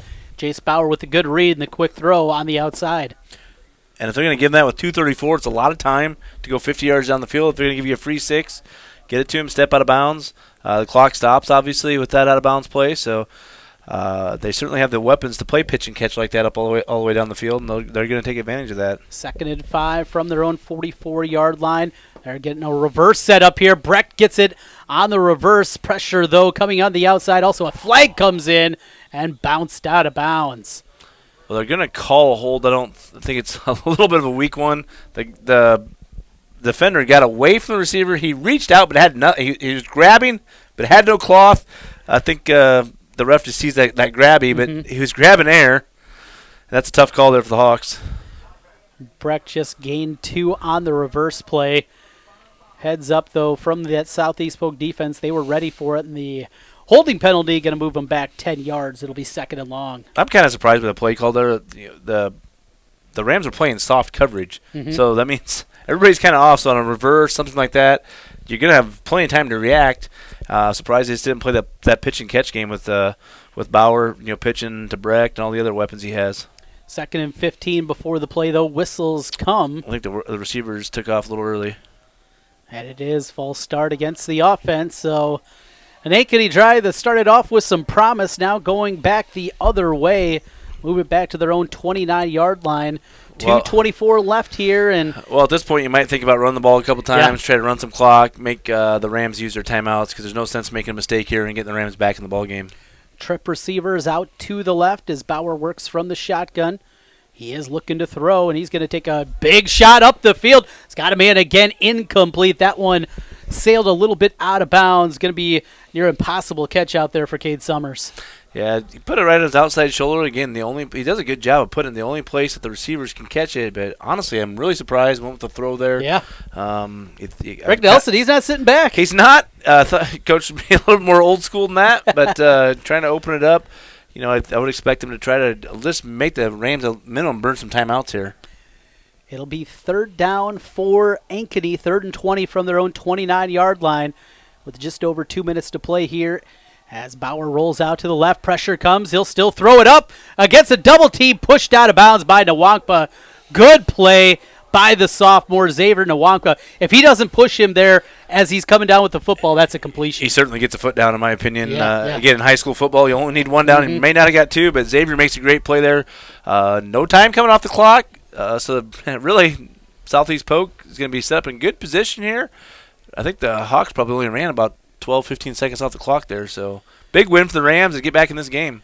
Jet Jorgensen and Xavier Nwankpa back deep to receive, and the dual punt returners. 4th down and 20. The Hawks will have to punt this one away as the snap skip back to Bauer. Didn't get a great punt on that one. It's going to hit at the 48-yard line, take a sidewise roll, and finally marked out at the 49-yard line. Good roll over the Rams. It was bouncing backwards towards the Ankeny side, and one of them should have grabbed it. They were kind of looking at each other. That's a punt you got. You barely got at the first down marker. Punting into the wind on that one a little bit so you could see it there. That definitely killed it, and I don't think it's definitely a better throw than he is punter. Yep. But a huge opportunity here for the Rams, and they got to capitalize here if they want to get back in this game. Just a 20-yard punt. It'll be 1st down for Southeast Polk. They start in plus territory in the Ankeny side of the field at the 49-yard line. We'll see if Jaxon Daly and the offense can get anything going. In fact, Daly not in the game. They're going to go with their Wildcat formation with Nwankpa. He's going to take the run to the left, breaks a tackle to the 45 as he got 4. We've seen this a couple of different times this year as they'll go with Xavier Nwankpa, the sophomore. Boy, he is an outstanding athlete. Already an offer from Iowa State. Notre Dame has already been making phone calls there. When they're making phone calls to the state of Iowa for sophomores, you know you got a good prospect. He's a fantastic athlete, and surprised they haven't used him a little bit more on offense tonight. Maybe they will here in the second half, and they are now, obviously. But a fantastic defender, playing the cornerback position, and try to get a little spark here for their offense, letting him run the ball. He's staying with that wild card look. He's going to keep it on the zone read. Bounces out to the outside. He's got a 1st down and more. 30-yard line. A gain of 15. Xavier Nwankpa. Lined up, like you said, in the wildcat look. And really, honestly, it's just the same play that Ankeny was running with the quarterback counter. And a little extracurricular. Yeah, we got some pushing and shoving down there. A couple of the big guys on each side for Ankeny. It's Carter. Whoa, another flag. The hat comes. That might be 2. Oh, boy. And I don't know if he's going to get thrown out of the game. Is that 97? It is. Boy, that is something you just can't afford. Now his helmet's coming off. That's not good. He's out. He's got 3 different players of his teammates pushing him out. And here comes another flag. So he's got to be gone. He is walking back. His coaches are asking for him to come over. You can't. This is the playoffs. You can't afford something like that. So it's probably going to be I'm going to try to sort this out here, Trent. Ball's at the 30. It'll be half the distance once. That'll put it at the 15. Half the distance again. It'll put it at the 7.5. Half a distance again. This ball's going to end up about the 3.5 yard line, Trent. That's crazy. You got 2 hats, a flag. I've never seen anything like that. Actually, you see 2 flags, 2 hats, and 97 is going to be ejected. I would expect him to be. We'll wait for the officials to sort it out. He was getting tangled up there with one of the offensive linemen for Southeast Polk. I didn't see anything egregious. No, I don't think Southeast Polk did anything wrong. Just a great run there by Xavier, and I'm not down there. I've been in some of those scuffles before where you just got to walk away, though. Yeah, this is the playoffs. You can't afford an ejection from one of your defensive linemen. So it is a personal foul. 15 yards. Then an unsportsmanlike contact. Again against 97. That's Carter McMullen. So it will be 2 penalties. So you got 2 penalties, not... So 2 penalties. So he's not ejected. There. Not ejected. He got the one unsportsmanlike conduct. One was a personal foul. I did see the 2 flags and the hat. I thought maybe he was going to get 2 unsportsmanlike. So if you get 2 unsportsmanlike, you're ejected. So he does get to play. But I assume Coach Nelson's going to put him on the bench here for a while. He is not back out on the field at the very least. He's pacing up and down the sidelines. So it's where I originally thought. I thought there was going to be 3 fouls. There was 2, so it's on the 7.5. I thought maybe there was going to be another half a distance to goal, but still huge for the Rams there on that one. Well, after the couple of good gains there from Xavier Nwankpa, they'll go back to the traditional offensive set. Will Southeast Polk. With 1:16 left, it'll be 1st and goal from the 7. As I missed the call there, did you hear? Game clock will start in the snap, is what he's saying. Yep. I was trying to sort that out, too, seeing what he was saying. It said game clock will start at the snap. 1st and goal. Because of the dead ball foul. 17-3 our score. Ankeny with the lead, but the Rams are moving inside the 10-yard line. Daly has got a couple of running backs with him in the backfield. He works from the pistol and puts a man in motion. Montgomery takes the handoff, looks to try to go the outside, but he is hit for a loss. Boy, there are 4 or 5 Hawks there on the tackle. Good swarm, and Crandall leading the way. They're running the double A-gap blitz there. He tried to run away from it, and just good job by the defensive end. They call it setting the edge. That means you're just basically holding your own there on the offensive tackle. So great job there by the Ankeny defensive end. Did his job. He didn't get the tackle, but he did his job. I think that's a replacement for Big 97, so good job of that young man. 2nd and goal from the 16, 45 seconds left. Daly's going to take a shot into the end zone. Incomplete. Good coverage out there, and coverage by Brecht. Brody Brecht. Yeah, I don't know if Brecht plays a lot of defense, but in this situation, playoffs, line your best athlete out there. You know, a lot of these situations you get cover zero, and that means you play a lot of man-to-man. So you put an athlete out there, Brecht doesn't need to know different coverages, different checks. You say, that's your guy, guard him, and he did exactly that. That makes it 3rd and goal from the 16-yard line. A little confusion there by the Rams. They had too many extra guys in the field. That was the advantage of not huddling, so they don't get a penalty for it because they weren't in the huddle, so that helps. Twin receivers on each side of the formation, 4 wide, and we're going to get a timeout. Southeast Polk wants to talk it over. 39 seconds left. We'll keep it right here with you as it'll be 3rd and goal for Southeast Polk. A huge spot for the Rams right now. Well, I mentioned the defensive end there on the far side, which would be the left defensive end of this 3-man front, and that was Connor Rainey, who made that. You know, both backers blitzed up the middle. They made the tackle for loss, but you got to credit Connor Rainey for setting the edge out there, doing his job, doing what he was supposed to do, and a big play for the Rams here. They were set up there nicely, and I tell you what, you got to give the Hawks credit too for rising up. Mm-hmm. Get a guy that put you in a tough situation, and if the Hawks can survive this with Carter McMullen, we'll see if he's a senior, he should know better. But knowing the type of guy Coach Rick Nelson is, we may not see Carter play the rest of the night. That wouldn't be a surprise at all. He is a hard-nosed coach, no doubt, and not something you're going to stand for there, getting the back-to-back penalties. Well, the fortunate thing for Carter is if they do hang on to win this game, if he would have got thrown out, he would have had to miss the next half and the first half of the next game. So he's lucky from that standpoint. They didn't eject him. You got to credit the guy, the rest of his teammates, the coaching staff for getting him off the field too, and he did. 3rd down and goal from the 16 for Southeast Polk with 39 seconds left to go before halftime. 3 receivers left. Jaxon Daly from the shotgun steps up in the pocket. Pressure comes, and he is sacked. There's our boy. Again, the defense for Ankeny. This time it is Connor Rainey. I tell you, Connor's just not flashy at all, not a lot of speed out there. Just probably your prototypical high school defensive end at the 4A level. Probably about 5'10", 210 pounds if I had to guess. They brought Brecht, though, off the edge. I just said that probably nothing fancy with Brecht. They actually brought him on a corner blitz. That allowed Connor to dip inside as the backs and the offensive tackle jumped out for Brecht, and that allowed Big Connor to make the play. Southeast Polk going to let the seconds wind down to 3, and they use their timeout. In fact, it got all the way down to 1 second on the clock, but they got the timeout. That'll allow at least a field goal attempt for Southeast Polk. But, oh, boy, I have been so impressed here tonight out of this Ankeny defense. And this is a team that, like you said, it's not like a lot of the teams we see, the Dowlings, the Valleys, even the Waukees with, just the physical lines. Even Southeast Polk built pretty heavy. That's not Ankeny, but their speed on defense has been impressive. This probably one of the fastest teams I've seen this season as far as on defense, just as a total team defense. Mm-hmm. We've certainly seen some fast linebackers, the guys that Dowling have and Valley and some of those teams. But just for total team defense, running the ball, it's evident that they work a lot on pursuit drill, because it's 8, 9, 10 hats to the ball every single time. Well, you do wonder. We saw a couple of nice runs there with Xavier Nwankpa in the second half, and that's something Southeast Polk's going to go to a little bit more, use their big offensive line against the speed of Ankeny's D. And honestly, when they had the ball, 1st and goal in the 7-yard line, that's what was working. I'm surprised they didn't come back to that and stick with Xavier running the football. It'll be a 35-yard field goal attempt for Logan Sunvold, but before it happens, a little icing. Timeout. No, I don't know if this matters for. I don't know if this matters for Logan or not. But the wind he had the wind in his back on his first field goal going this way, and it's just judging by the flag. Mm-hmm. Fortunately, we're here in the nice warm confines of the press box, but the flag is not really doing a whole lot, just wavering there a little bit. So, I don't think the wind's.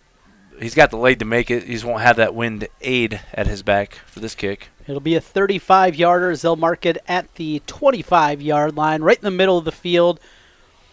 Or the outstanding field goal kicker from Southeast Polk this year, Logan Sunvold. His holder out there lines it up at the 25-yard line. That is Fred Johnson. Sundvold on the season hit a field goal earlier on the year. Now 7 of 7 as he lines up the 35-yard field goal attempt. Final play of the first half as the snaps back, hold down, pressure comes, he gets it away, and it is good. Knocked it home. Logan Sundvold with the 35-yard field goal and cuts the deficit to 11 as we hit halftime. Ankeny 17, Southeast Polk 6 here at the half. Adam, this one certainly expected this was going to be a good one, and it has. Yeah, Ankeny, though, has got to be pumped where they are. They got to be pumped where they are, and a huge moral victory there probably for the Rams and actually for the Hawks. You got a situation where about 30 yards in penalties, nearly 27 yards in penalties. They kept them out of the end zone, so that's a big victory, but it was critical for the Rams to get something on that drive. So they got the 3 points, still keeps it within striking distance here. They get a touchdown, a 2-point conversion, another field goal. They're right back in it.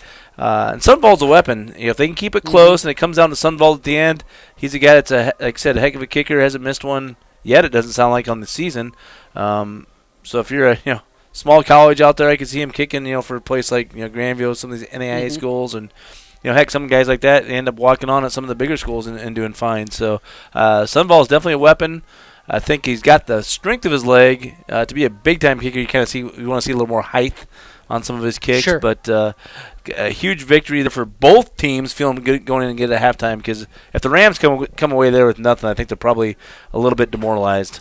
17-6 is our score at the half. We'll come back here during the half. We'll recap what we saw in the first half, get you updated on everything going on across the state. Of course, streaming continues, and the 2 other games this evening here on CISN. You can also find the Dowling Catholic Des Moines Roosevelt game. That one was 21-0 at last check, along with Waukee and Cedar Rapids Prairie. Waukee led that 24-7 at last check. We'll get you a scoreboard update, not just those games, but all the games across Central Iowa and the state of Iowa here in the first round of the high school playoffs. Glad to have you with us. Trent Kahn and Adam Benz with you as we come back at the half. 17-6 the lead for Ankeny over Southeast Polk. Back with more here in a moment. Why do I look for the seal?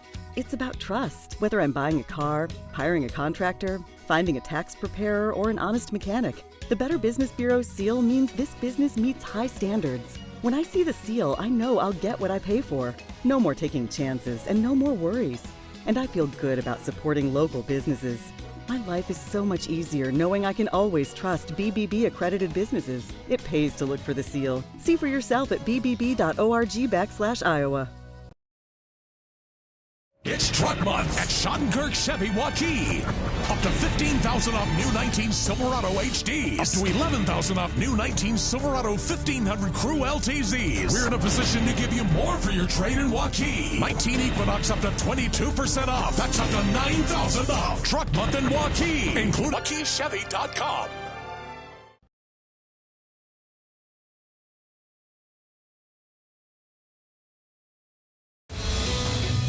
Central Bank is proud to support the unmatched spirit of sportsmanship and hard work exemplified by our local athletes. We're fans of high school sports and the way the big game and hometown team rally a community. Best of luck to all of today's competitors. Play hard, have fun, and make something great happen. Central Bank, member FDIC. Hi, I'm Chris from Fireplace Superstore. Fall is upon us and fireplace season is here, and you need a new Heat and Glow gas fireplace insert. They're the perfect thing to make that old wood fireplace more beautiful, warmer, and easier to use. And right now, Heat and Glow is giving a $200 rebate, making it even easier for you to upgrade that old fireplace. Please come see them today. Fireplace Superstore, 109th and Douglas in Urbandale. Moms typically get to make a majority of the healthcare decisions for their family. That can be a lot of pressure, but not for me, because I know the choice is ours. For medical tests like MRIs, X-rays, CAT scans, and of course mammograms, ask your doctor to refer you to Iowa Radiology. They work around our hectic schedules, they're the best at what they do, and they're so great with my family. They truly care, and it shows. Visit iowaradiology.com or call to schedule an appointment. Iowa Radiology, our focus is your good health.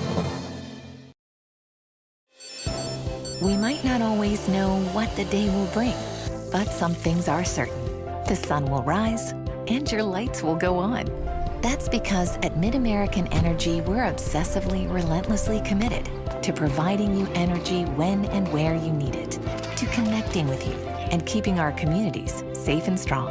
Because the most important thing we put our energy into is you. We're obsessively, relentlessly at your service.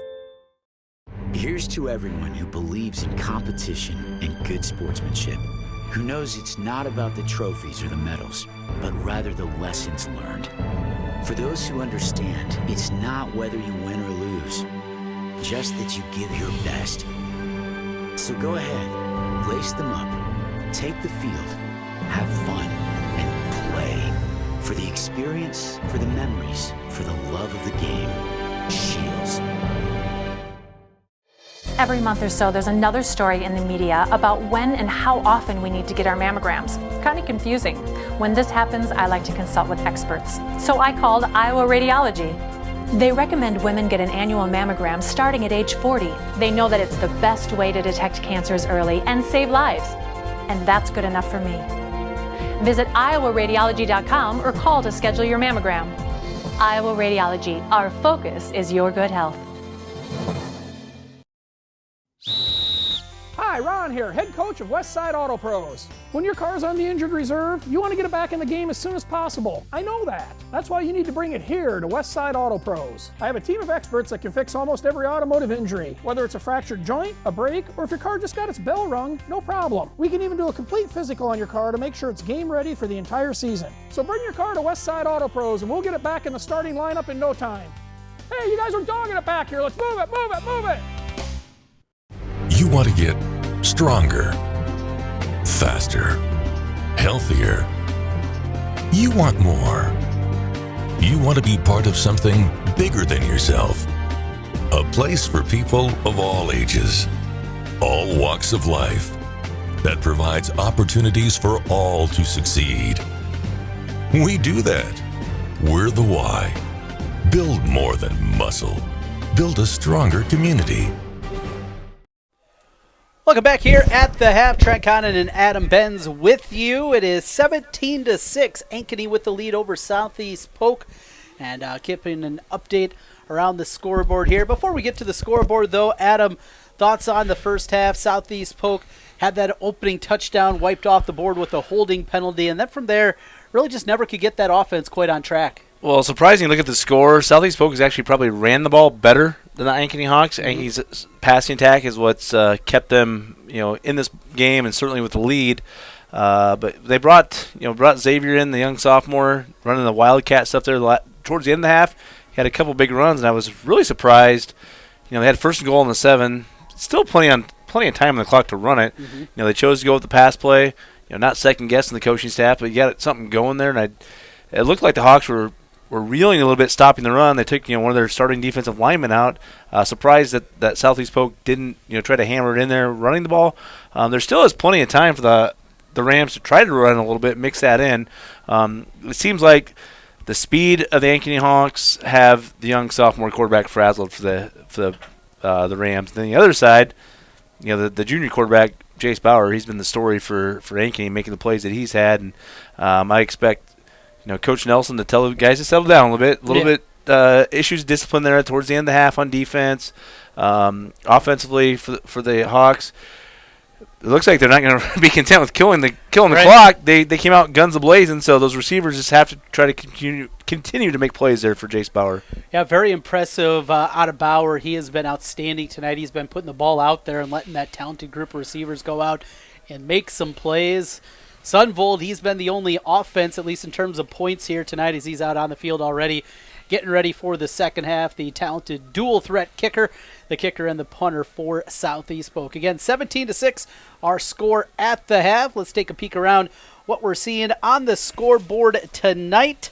Let's start first with Cedar Rapids Kennedy all over Fort Dodge. This is one I thought maybe had a chance to be a real good game. That has not been the case, as it's been dominating to this point out of Cedar Rapids Kennedy. The other undefeated team in Class 4A, we talk here a lot about the West Des Moines Valley Tigers, of course, but the Cedar Falls Tigers, 37-0. They lead Dubuque Senior at the half from the Unidome in that one. That's a team that it sounds like the Ankeny Hawks had beat earlier in the year up at the Unidome. Yep. And then the Tigers came back and scored a couple touchdowns late to steal that one away from the Hawks. Cedar Rapids Kennedy Fort Dodge, I didn't give the actual score, 42-6 that one. Yeah, a little bit of a surprise there. You'd think the Dodgers would be a little bit more competitive in that one, but that's a heck of a road trip to go all the way from Fort Dodge all the way over to Cedar Rapids. Let's continue on here. The scoreboard as we take a peek around the state of Iowa. It is Dowling Catholic. They've extended their lead now to 4 scores over Des Moines Roosevelt. 28-0 is the score there. Maroons, after Gavin Williams scores again. He has been big tonight in the matchup for the Dowling Catholic Maroons as they lead it in Class 4A over on the east side of the state. A lot of people intrigued with this one. Bettendorf had to go on the road to Lenmar. They're doubling up the Lions right now, 28-14 at the half there. The number 1 ranked team in Class 2A for Northeast Iowa, that is Walk On. They lead Tipton 22-0 at the half. Taking a peek around, find some other scores from around central Iowa as we get you up to date. Let's go to Class 2A, and Des Moines Christian down at the half to Greene County. 2014 the score there. It's probably one of the biggest surprises we've seen probably tonight on the scores. A missed field goal in that one from the Lions as time expired in the first half. 2014, they trailed Greene County at the half. Peeking around, some more scores over in eastern Iowa. How about Western Dubuque, 21-3 over Washington. Good lead in that one. Another one of those matchups anticipated to be very close. Waukee at the half, they lead Cedar Rapids Prairie 31-7. This score there. Good start of the ball game for the Warriors, setting up a potential showdown next week with top-ranked Valley. That would be the matchup that we would see if both those scores hold in the first half. Clear Lake, a 21-0 lead over Spirit Lake at the half. Battle of the Lakes. Let's take a peek at Carlisle. They had to make the long road trip up to Sergeant Bluff, Luton. That's a road trip. That's a road trip there. That's certainly 3 hours from Carlisle. And they trail the Wildcats 28-7 at the half in the opening round of the playoffs. ICAM Manning, our neighbors to the west. You probably know Dr. Tom Casey and the ICAM Manila folks before the convergence. I grew up down the road from, I think at that time it was ICAM. It was. Growing Crook from Manila. And then yes. After I left high school there at Harlan, they joined with Manning. So they're always tough kids, farm kids. And no surprise that they're getting it done over there again. Well, they had to go up to Hobo Country, where they have the annual Hobo Convention. Do you know where that is? The annual Hobo Convention, and I should know this, I've heard it. I've heard it on the radio. It's in Britt. Britt, West Hancock. Britt, West Hancock. So probably having some troubles up there in Britt. Well, the score is 32-14 at the half, Britt with the lead.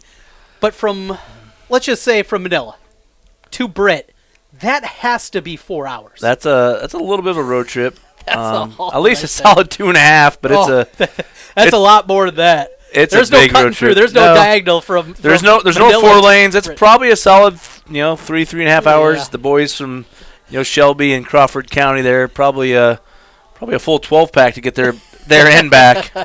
No doubt about it. Well, 32-14 is the score in that one. We'll keep you up to date on more scores here throughout the evening, and our halftime coverage continuing here. Fun one, 17-6. Once again, our score. It is Ankeny on the road with the lead over Southeast Polk. As trying to find a few others here. Trying to get you up to date on the West Des Moines Valley. Their matchup with Indianola. Have yet to see a score come through on that one as my cell is starting to go a little bit slower. Well, the one thing that we kind of worried about earlier this afternoon was raining pretty good there. It had that spit and rain, and that really hasn't been a factor. Just a little bit of moisture spitting here and there, but I don't think it's really played a factor tonight like I thought it would. About 4:30, 5 o'clock, it definitely was raining harder at that point. 17-6 our score. We'll pause here for a moment. Keep everything up with you with the stream. And when we come back, we'll get ready for the second half kickoff. 17-6 our score. Southeast Polk and Ankeny, the Hawks with the lead over the Rams, coming back on CISN.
Why do I look for the seal?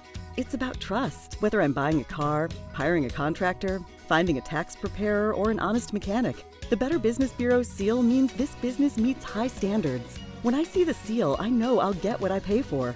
No more taking chances and no more worries. And I feel good about supporting local businesses.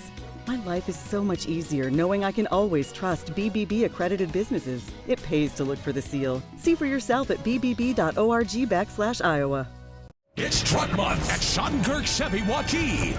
Up to $15,000 off new 19 Silverado HDs. Up to $11,000 off new 19 Silverado 1500 Crew LTZs. We're in a position to give you more for your trade in Waukee. 19 Equinox up to 22% off. That's up to $9,000 off. Truck Month in Waukee, including up to $15,000 off new Silverado HDs. Huge inventory, but these won't last. Schadenkerk Chevy Waukee. Ready for the start of the second half. 17-6 our score.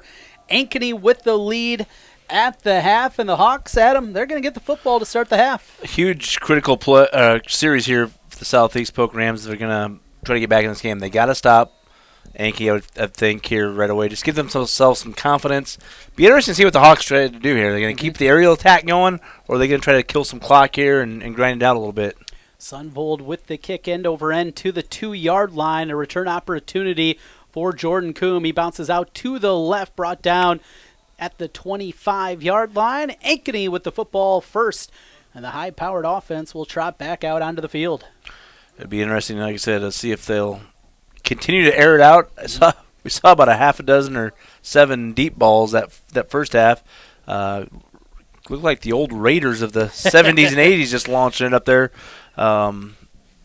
And you got to credit them for doing that, or you can't blame them with the weapons they have in the receivers.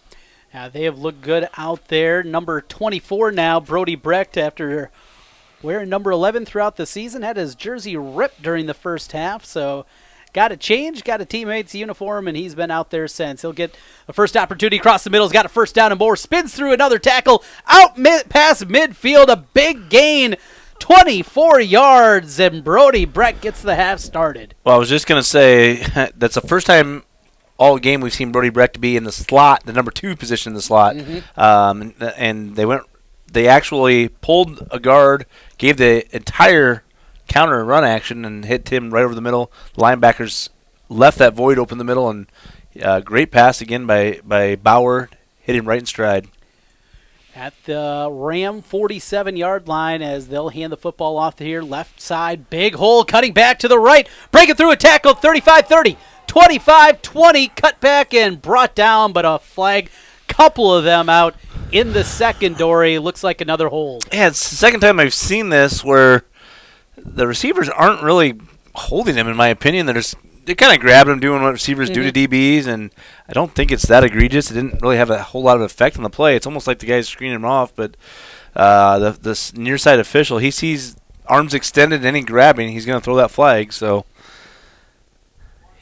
And it's a block in the back was the call, so that's one where you see a couple of penalty markers. Usually they got an eye on that one. That's going to move it back, and the big gain in the run game going to be negated. So move the football back. It'll be first down and 12 for the Hawks. You don't say that too often, do you? First and 12. A rarity as we start the second half. Trent Conn and Adam Benz with you. First and 10 for Ankeny from the Southeast Polk. First and 12, excuse me. After the penalty, a run up the middle, brought down for a loss. Went back to the same exact play that they had before, just that counter action, and Southeast Polk was ready for it. Good work up front. And, of course, it was first and 12 because the penalty gets enforced from where it happened, and it happened downfield. That's why it wasn't first and 20. So second and 12 here for the Hawks. Expect them to put it up in the air now. Started with the big play from Brody Brecht, a 28-yard reception to begin the half. Here's Jace Bauer. Pressure comes. He steps up in the pocket. Tried to run, but brought down. Good play there in the middle for Southeast Polk. Not going to get a sack as he got past the line of scrimmage for a yard, but Brady Lyons right there. That was a huge tackle by Brady because if he breaks that, there's a lot of green space, Trent. And, you know, the Hawks, they've moved the ball here about 30 yards. So that is big for them as they didn't go out 3 and out. puts them in a nice spot for the field position game with the way their defense has been playing. So they got to be happy that they moved the ball. Big third down here, though. 3rd and 13 from midfield. Need to get to the 37-yard line. Pressure comes. Bauer throws it off his back foot. Incomplete. There was contact way up the field. Jordan Coombe, he was looking for a flag as he got tangled up with Jet Jorgensen. No flag. It's 4th down. Going to have holding on the Hawks here. That's going to be declined. Very, very ill-advised pass there by Jace Bauer. He's played a fantastic game to this point. Young Jace there trying to make something happen, but the only way you're going to let Southeast Polk back in this game is if you do something silly, throw a pick where you don't need it. Yeah, just by the Rams going to decline that, obviously, make it 4th down and 12, but defense gets the stop. He just threw that up in the middle, and he's lucky that it didn't get picked, and big stop there for the defense. But from the flip side, again, the Hawks moved the ball. Should have decent field position from a defensive standpoint if they can pin him deep here. Not quite the kicking game, though, that the Rams have with Sundvald back there, though. As the quarterback, Jace Bauer, will go back in punt formation from midfield. He's got it at the 35. Gets a good high punt this time. Fair catch called for by Nwankpa. And it is reeled in just past the 20-yard line at about the 19. In fact, they'll give him the 20, it looks like. 1st down, Southeast Polk. And now the Rams got to figure something out offensively. One of their best drives of the game that they had was going Wildcat with Xavier Nwankpa. Yeah, if it was working before, why not try it again? Got to get something here, and I would, you always say you got to get points, but it's time for the Rams to get some touchdowns if they're going to get back in this game. 17-6 our score with 9:48 left in the 3rd quarter. Rams with the football at their own 20-yard line, and certainly think about time to get Davion Montgomery back involved in this game, the outstanding senior running back. He'll go play action pass, throwing it out, incomplete. Try to find his receiver, Isaiah Wagner, but overshoots it. Wagner was wide open. They went inside zone action, just ran Wagner the 5-yard to the flat, almost using that kind of like a run play, and Wagner was wide open. Jaxon Daly just missed the throw there. 2nd and 10 for Southeast Polk as they work right to left across your radio dial. Southeast Polk wearing their home black uniforms, black lids, black jerseys, black pants. Ankeny in the traveling white jerseys with the yellow pants, the maroon numbers, and the gold trim with it. 2nd down and 10 for Southeast Polk. Play clock inside of 5. Nwankpa in the game, running that Wildcat. He'll keep it on the zone read, but in the middle. Defense ready this time for Nwankpa as a host of defenders come for Ankeny. And here comes the flag. Late flag comes in. A couple of Ankeny players throw their hands up. We'll see what this one's going to be. Well, you can bet the officials probably told both coaching staffs we're going to keep this under control, so no funny business. I'm not sure if it's on Ankeny, who's it on. It could be just something where they were jaw-jacking back and forth. And Southeast folks, one of their offensive linemen, Runyon, he's pointing over the other way towards the Ankeny side. Here comes the call, and it is against Ankeny. It'll be a personal foul as that one goes against Cale Crimmins. Might be the spark that the Rams needed. And it looks like we got a little bit of a mist here, Trent, falling against the window here. We talked about earlier in the day, we thought the weather might be a factor. So, and right now the Rams, if there's any wind, they have a little bit of it at their back. So if you expect them to, they got to get points this quarter, and not just points, touchdowns if they want to get back into this one. Well, the personal foul will give them a 1st down. Now a whistle. Rick Nelson's not hot. He's not very happy over there. No, he wants an explanation. He's calling for the white hat, which wants to know what happened. I didn't see anything egregious. I don't know if somebody came in and knocked a lineman down or whatnot. But there was a bunch of players in the pile there. That's something that just is incredibly difficult to see exactly what it is. A laser pointer in the student section. And that's maybe what Coach Nelson's hot about. Not so much the personal foul. Yep. But and here comes the strength coach over. This guy, I don't know who he is, and he's pointing. So if you don't, I know we have no video tonight, but the strength coach is in shorts, mesh shorts, a white polo. It does look like he has a T-shirt underneath that polo. He does, yeah. Warming himself up just a little bit. But if you have that laser pointer, you better get running because that guy, the strength coach, is not happy. He's not messing around out there. And I'm stereotyping as a strength coach because I think that's just what the strength coach guys do. They don't wear any clothes. Jay Combs on the tackle. He's hit for a loss. Again, the defense swarming for Ankeny. This time, it's Cale Boyd for the loss. I'm distracted by the pointer over here. I'm watching the administrators just look, and of course everybody's like, "It wasn't me." Well, who's going to give up one of their classmates? That's going to be the question down there. Trying to pull the old Tom Brady at Arrowhead Stadium. Loss of 3 on the play after the tackle for loss for Cale Boyd. It'll be 2nd and 13. Backed up now to the 34-yard line. Southeast Polk with the football. They trail by 11, 17-6. It's a draw play up the middle, fighting forward. Decent gain there out to the 40-yard line. Picked up about 6, but it'll still be 3rd and long for the Rams. Just the outside zone fake, and then he kept it going right up the middle. Kind of I don't think it was a true zone read, as it looked like it was a quarterback keeper the whole way, but got a few yards out of it. Probably a little bit more 3rd and manageable. Certainly 3rd and 7 is a little bit better than 3rd and 10. 3rd and 12 it would have been. From the 40-yard line, need to get to the 47. 3rd and 7, Southeast Polk. Trip receivers on the left side for Jaxon Daly as he takes the shotgun. Pressure comes right away. Throws it out. It is complete. Ball bounces out, and incomplete. Still no whistle. They're going to run it in for a touchdown, but they do call it incomplete.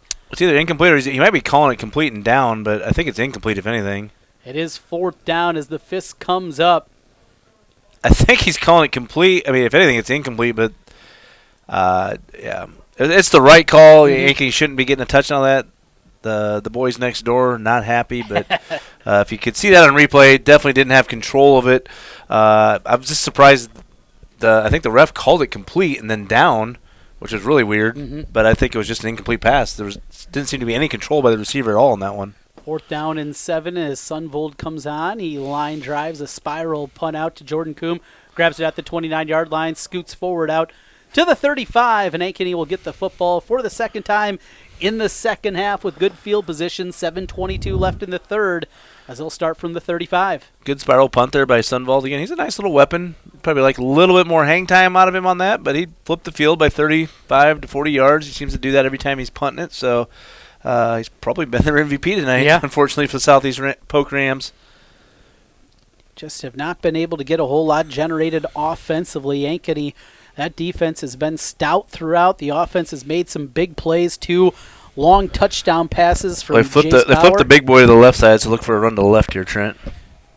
2 receivers also out on that left side. They're going to go with the handoff right side, trying to cut back. Here comes a penalty marker after the gain of 2.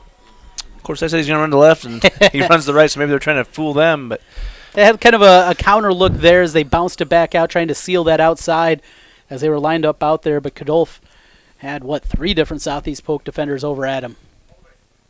And it will be a holding penalty against Ankeny. Didn't see a whole lot in there. We don't have the ability to replay, but I didn't see anybody really grabbing much in there. Don't see anybody laying on the ground, so I think from what I've seen from this officiating staff, if they see any hands grabbing anything, it's going to be an automatic flag. So at least they're consistent. Playoff officials here as we get some of the best groups across the state. 8 games in each of the 6 classes this evening. The first round of the high school playoffs. Bauer rolls out to throw. He is complete. Brody Breck's got it to the 40, 45 as he steps out of bounds at the 44-yard line. But a nice gainer there after the penalty. Those are the kind of plays that aren't the big plays that are going to be on the highlight reel, but so important. Yeah, huge play there. I mean, they ran off. All the other receivers ran. They had Breck on that side. So the other 2 receivers ran deep, and Breck just kind of stopped. It was almost like it looked like he was a safety valve, but it looked like it was by design. And great job there by Jace Bauer finding him open. 2nd down and 1. Here's a run up the middle. Cadol's got a first down and a whole lot more out to the 40-yard line. He picks up 16. Physical run up the middle. What I like about him, he waits for his blocks. He gets the ball. He just doesn't take off. He just slides right in there, and when he makes that first cut, he gets north and south right away. There's not a lot of dancing out of him. Now I would expect the Hawks to slow it down here a little bit. They were kind of going tempo a lot earlier in the game. They are going no huddle still, but bleed some clock off. From the 39-yard line, 1st and 10. Interesting stack look down here at the bottom. And they set up quarterback run for Jace Bauer. He fights forward to the 35, 34, 33. Nice, solid run there on first down. Solid run, but we saw the Kansas City Chiefs a couple weeks ago try to run their quarterback on a quarterback sneak, and Patrick Mahomes, as good as Godolph is and the running backs and the receivers, I would not be wanting to have Jace Bauer take a bunch of hits right at this point when it looks like you're most likely, barring any catastrophe, going to the second round of the playoffs. Second down and 3 for the Hawks offense. They'll hand it off this time. Not much running room this time, and not going to get enough for the first down. Well, he made about I think he made a half a yard out of nothing. He got hit in the backfield, got hit 3 times. It's the first time this year I'm seeing some breath. You can see the breath from the players, so we know that it is certainly playoff football time when we see that. Third down and a long 2. 5.5 to play in the third quarter. 17-6 is our score. Ankeny with the lead over Southeast Polk, and the Hawks moving with the football in Southeast Polk territory. Godolph goes in motion. Bauer takes the snap. They'll set up the draw again for him in the middle, and didn't get there, just shy of the first down. Every single time they go to that look, they had actually trips. It was actually trips this way with an unbalanced tight end, and then they ran the back this way, and every time they ran that back out of the backfield, they'd run a quarterback draw. Maybe looking to set up something for a little bit later, though, with that. Probably get them thinking quarterback draw and send or maybe throw some on film and send the receivers deep. But 4th and 1, playoff football time, got to go for it. And they will. This time, Jace Bauer going to line up under center. 2 tight ends on each side, 2 receivers out wide. They'll quarterback sneak it, fighting forward. Bauer. Boy, it's going to be close. Kind of lost his footing as he was trying to push his way forward underneath the pile. Well, it's hard to get your footing in this field here at Southeast Polk. It's a little slick out there, especially with the spit and rain. But Southeast Polk says they got the stop. Ankeny says they have the first down. It all depend on the spot. Certainly will probably measure it. And, yeah, they're going to bring the chains out onto the field. This is an important one with 4:35 left in the third quarter. We talked about this earlier, these offenses that run the shotgun and the pistol, those quarterbacks getting up there and taking that ball from center, it's a little difficult for them, and they're not used to it. Surprised Ankeny didn't run the running back there and let him get it. Looks like he's got enough by the nose. As they'll stretch the chain out and got the stop. Didn't get it. The Ankeny coaches to our right do not agree with the call there. But a stop for the Southeast Polk defense. That's what they needed. And here comes the offense. We got a little scuttlebutt going next door. I don't know who's running the chains down there. These guys next door are saying the guy on the other end of the sticks moved it, and it did look like he did, but it looked like they were going to get it by the nose. This guy took a half a step forward, meaning he stretched the chains out a little farther and made it short. So that's interesting there. I don't know who does the chains in high school football for, if it's the home team, but maybe a little home cooking there. I'm not sure. 1st and 10 as Southeast Polk gets the football back after the 4th down stop from their own 30-yard line. Jaxon Daly from the shotgun. He's going to roll out. He's going to take a shot up the field. Incomplete, in and out of the hands of Fred Johnson. They whoa! And here comes the official from the backside saying incomplete. It was a drop. That was interesting because he was going to call it. The line judge there, he was walled off by the players. Couldn't see that ball pounced out of Fred Johnson's hand. And Fred Johnson did a good job. He drug his feet, had his feet in bounds. He just didn't have the ball. You got to have the ball component. That was a great job there with the back judge actually getting that call right, because that would have been a very interesting call, especially after the play where it looked like the chains got moved just a little bit to make the Hawks short of the first down. It'll be 2nd and 10 from the 30 for Southeast Polk with 4:27 left in the third quarter. Still trying to get that offense revved up, down by 11. Daly sets up the rocket middle screen. Got a man out there complete. Got the first down just past the 40-yard line to the 41. Whoa, a little extracurricular activity across the way. Some pushing and shoving on the far side of the field over there for Ankeny is Will Cornwell. Now it looks like we have an Ankeny player possibly down with the cramp. Looks like number 2. Iedi Taiatia. Grabbing his, I think he's just cramping up, grabbing his calf. That's a tough thing on the players. Nice like tonight, a little misty, 38, 40 degrees. You don't think about drinking the water, the Gatorades and things all day like you do when it's August out. So We do see this quite a bit when some of those cold games, guys probably aren't drinking. Even when they come off the sides, you're not feeling thirsty, but they should be drinking. But that rocket or that middle screen, we call it a rocket screen, meaning that the receiver comes down underneath, and that means the linemen are actually blocking for him, kind of got a wall, and that's been there all night. They dropped it one time. Not surprised they came back to it, but they've actually hit him in a good time. They were bringing pressure up the middle, brought the backers. So that's the old tunnel screen you saw a lot under Ken O'Keefe for the Iowa team back in the early 2000s with C.J. Jones and Mo Brown running that play. Throughout the year, set up very nicely for the first down. We called it Rocket back at Iowa Central, and it was one of our 2 pass plays I think we had back there with Coach Twait. We had a fast guy from Covington, Kentucky that would take that tunnel screen and that middle screen, and he could take it to the house. Heath Wielden on the reception and the gain of 11. 1st and 10 from the 41 for Southeast Polk. Ankeny showing some pressure now, jumping out of it as they hand the ball off to Montgomery in the middle. Fights forward for a couple on first down. It'll be 2nd and 8. 3:43 to go. Clock in third quarter. 17-6 still the score. Well, I tell you what, he just came in the game, Carter McMullen, after that screen, and he did plug things up in the middle. I guarantee he got a little tongue lashing at halftime to keep us cool. So they brought him back in there. They had a couple big plays and brought the senior back in. Mo Watson now goes down for Ankeny. He was trying to run off the field, and then coaches, I think, just told him. I think he's cramping up as well, it looks like. He was holding up towards his hip, though. Maybe got a hip pointer, helmet to the hip potentially, and they're stretching him out. Of course, the Southeast Polk Ram faithful a little restless. They were trying to run tempo there, so thinking, he popped up pretty good. He's got to probably come out, though. Assistants out there, the training staff, as Mo Watson will walk off. Probably one of those situations where he took a helmet to the hip. 31-15 the score. Joaquin leading Prairie, that one in the fourth quarter now, as the Warriors trying to punch their ticket to the quarterfinals and set up a date with the number 1 seed. That is the West Des Moines Valley Tigers next week.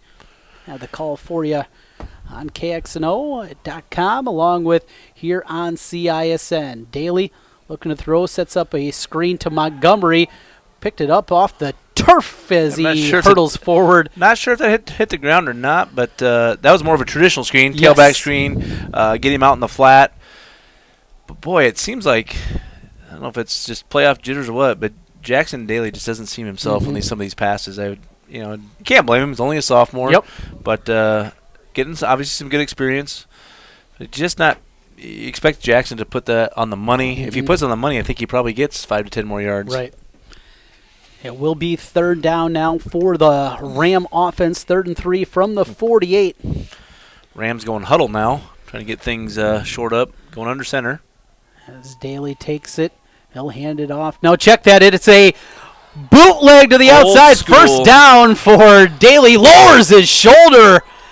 And a little something to say afterwards. Jaxon Daly trying to get his team pumped up as he hollers at the sideline. That takes me back to 1996, 97, where you line up in pro formation, fake it, and it worked beautifully. Ran the naked bootleg. Naked bootleg means he had absolutely no blockers in front of him.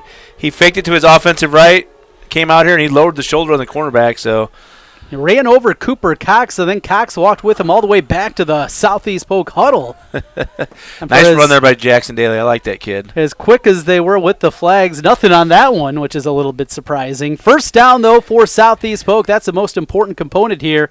1st and 10 into Ankeny territory at the 37-yard line. Play clock down to 10 as Daly has 2 receivers right, 1 left, working from the gun. Montgomery on his right hip. They'll play action pass, cross the middle, complete to Wagner. He's got a first down. Bounces the outside to the 25-20. 15 out of bounds there. First down, Rams. And here comes that Southeast Polk offense. Yeah, Wagner's a huge target. That was by far Jaxon Daly's best pass of the night. Put it right on the money. Put it right up in the spot where only I could catch it. And another Ankeny Hawk down on the ground here. Wow. Also saw Isaiah Wagner after that reception. Kind of came up gimpy. We got a Hawk on the ground. We'll keep an eye on that near the 25-yard line. 1st and 10, though, at the 15 for Southeast Polk. Seems like every other play we got a Hawk down, so they're going to run out of bodies here pretty soon. Well, and they certainly are not thinking about a field goal, though. Logan Sunvol's been perfect tonight and perfect on the season. Got to start to get 6. Down for Ankeny, now up. That's Cale Boyd, and Boyd, he has been part of that fast defense. He's been rocketing around the field himself. Yeah, he's been kind of playing that rover safety position, and now they're going to bring in Brecht. Saw this earlier in the game.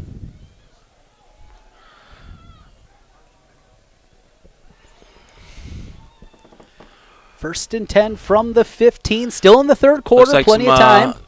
You got Xavier back there. Looks like some Wildcat action here, Trent. Xavier Nwampka comes in, talented sophomore from the Wildcat formation. He's got Montgomery with him in the backfield. He'll hand it off to Montgomery, who jumps through a tackle out to the 13-yard line. Just a short gain of 2.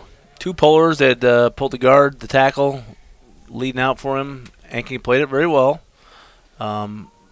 Might have Xavier keep the ball this time because he would have, if he keeps it, he's one-on-one, and I think they like that matchup. Absolutely. Him in the open field. Outstanding speed and talent for Xavier Nwampka as the play call comes in. That is run in by Boone Bain, who we don't see a whole lot. Well, they just keep bringing the weapons in on the Southeast Polk Rams. I mean, both teams have a bevy of weapons at their disposal. Second down and 7 from the 12. Nwampka going to keep it in the middle. Spins through a tackle down inside the 10 to the 9-yard line. It'll be third down.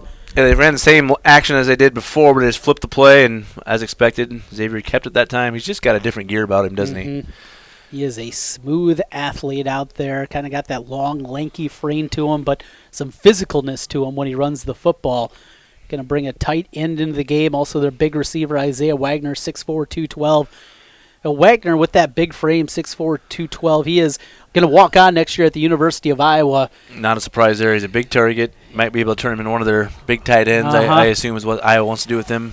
And he is lined up here on the near side of the field. Got a big height advantage down here, one-on-one. They're going to run it, though, with Daly. Big hole up the middle. He's inside the 5 to the 4-yard line, and good enough for a first down. First and goal, Southeast Polk. That time they went with the quarterback on the zone read, and a good, strong run again for Jaxon Daly. Yeah, by formation, it made you think they're going to throw it down here to Wagner. And good, strong, hard run by Jaxon Daly, and that's fourth quarter time, it looks like. There it is, the third quarter in the book. 17-6 your score. It is Ankeny with the lead, but the Rams are driving. We come back on CISN. We might not always know what the day will bring, but some things are certain. The sun will rise, and your lights will go on. That's because at MidAmerican Energy, we're obsessively, relentlessly committed to providing you energy when and where you need it, to connecting with you and keeping our communities safe and strong. Because the most important thing we put our energy into is you. We're obsessively, relentlessly at your service. Here's to everyone who believes in competition and good sportsmanship, who knows it's not about the trophies or the medals, but rather the lessons learned. For those who understand, it's not whether you win or lose, just that you give your best. So go ahead, lace them up, take the field, have fun, and play. For the experience, for the memories, for the love of the game. Shields. Welcome back to Southeast Polk High School. We go to the fourth quarter. It is 17-6. Ankeny with the lead over the Rams, with Southeast Polk will have it first down and goal at the 4-yard line. They got deep into Ankeny territory late in the first half, had to settle for a field goal. Certainly can't afford to go backward here, Coach. No, I think it's probably 4-down territory. I think they're wanting the touchdown, need it. Fourth quarter time. And looks like the rain's picking up just a tad out there. See if that factors into the game here. 12 minutes put on the clock. Daly from the gun with Montgomery with him in the backfield. He's going to throw it up to the back of the end zone for Wagner. It is still waiting for the signal. Touchdown, Southeast Polk. The fade route comes up true, and the first touchdown of the night for Southeast Polk. Yeah, he just put that in. It was supposed to be more of a back shoulder throw. He actually threw it to his front shoulder. If the Ankeny DB would have turned around, he probably could have had himself a pick. But great job by Wagner there, going to get the ball. I'm sure that's what the Hawkeye coaching staff wants to see, with those going up and get it with his hands. And that was just what the Rams needed. They had to come away with a touchdown there, and they did.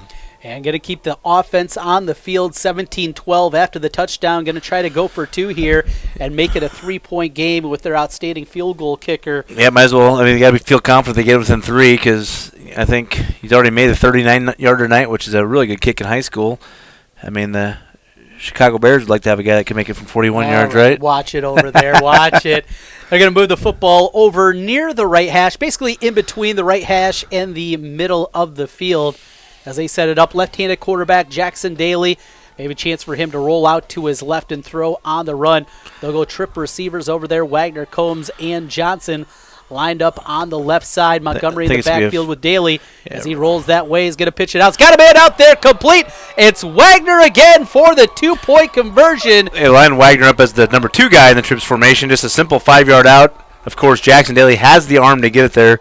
And great ball by Jackson. I would say those first 2.5 quarters before this last drive, we talked about him not putting the ball in the money. Back-to-back money balls there for Jaxon Daly. So Daly, beautiful pass on the touchdown and then on the 2-point conversion. And just like that, we have a 3-point game, 17-14.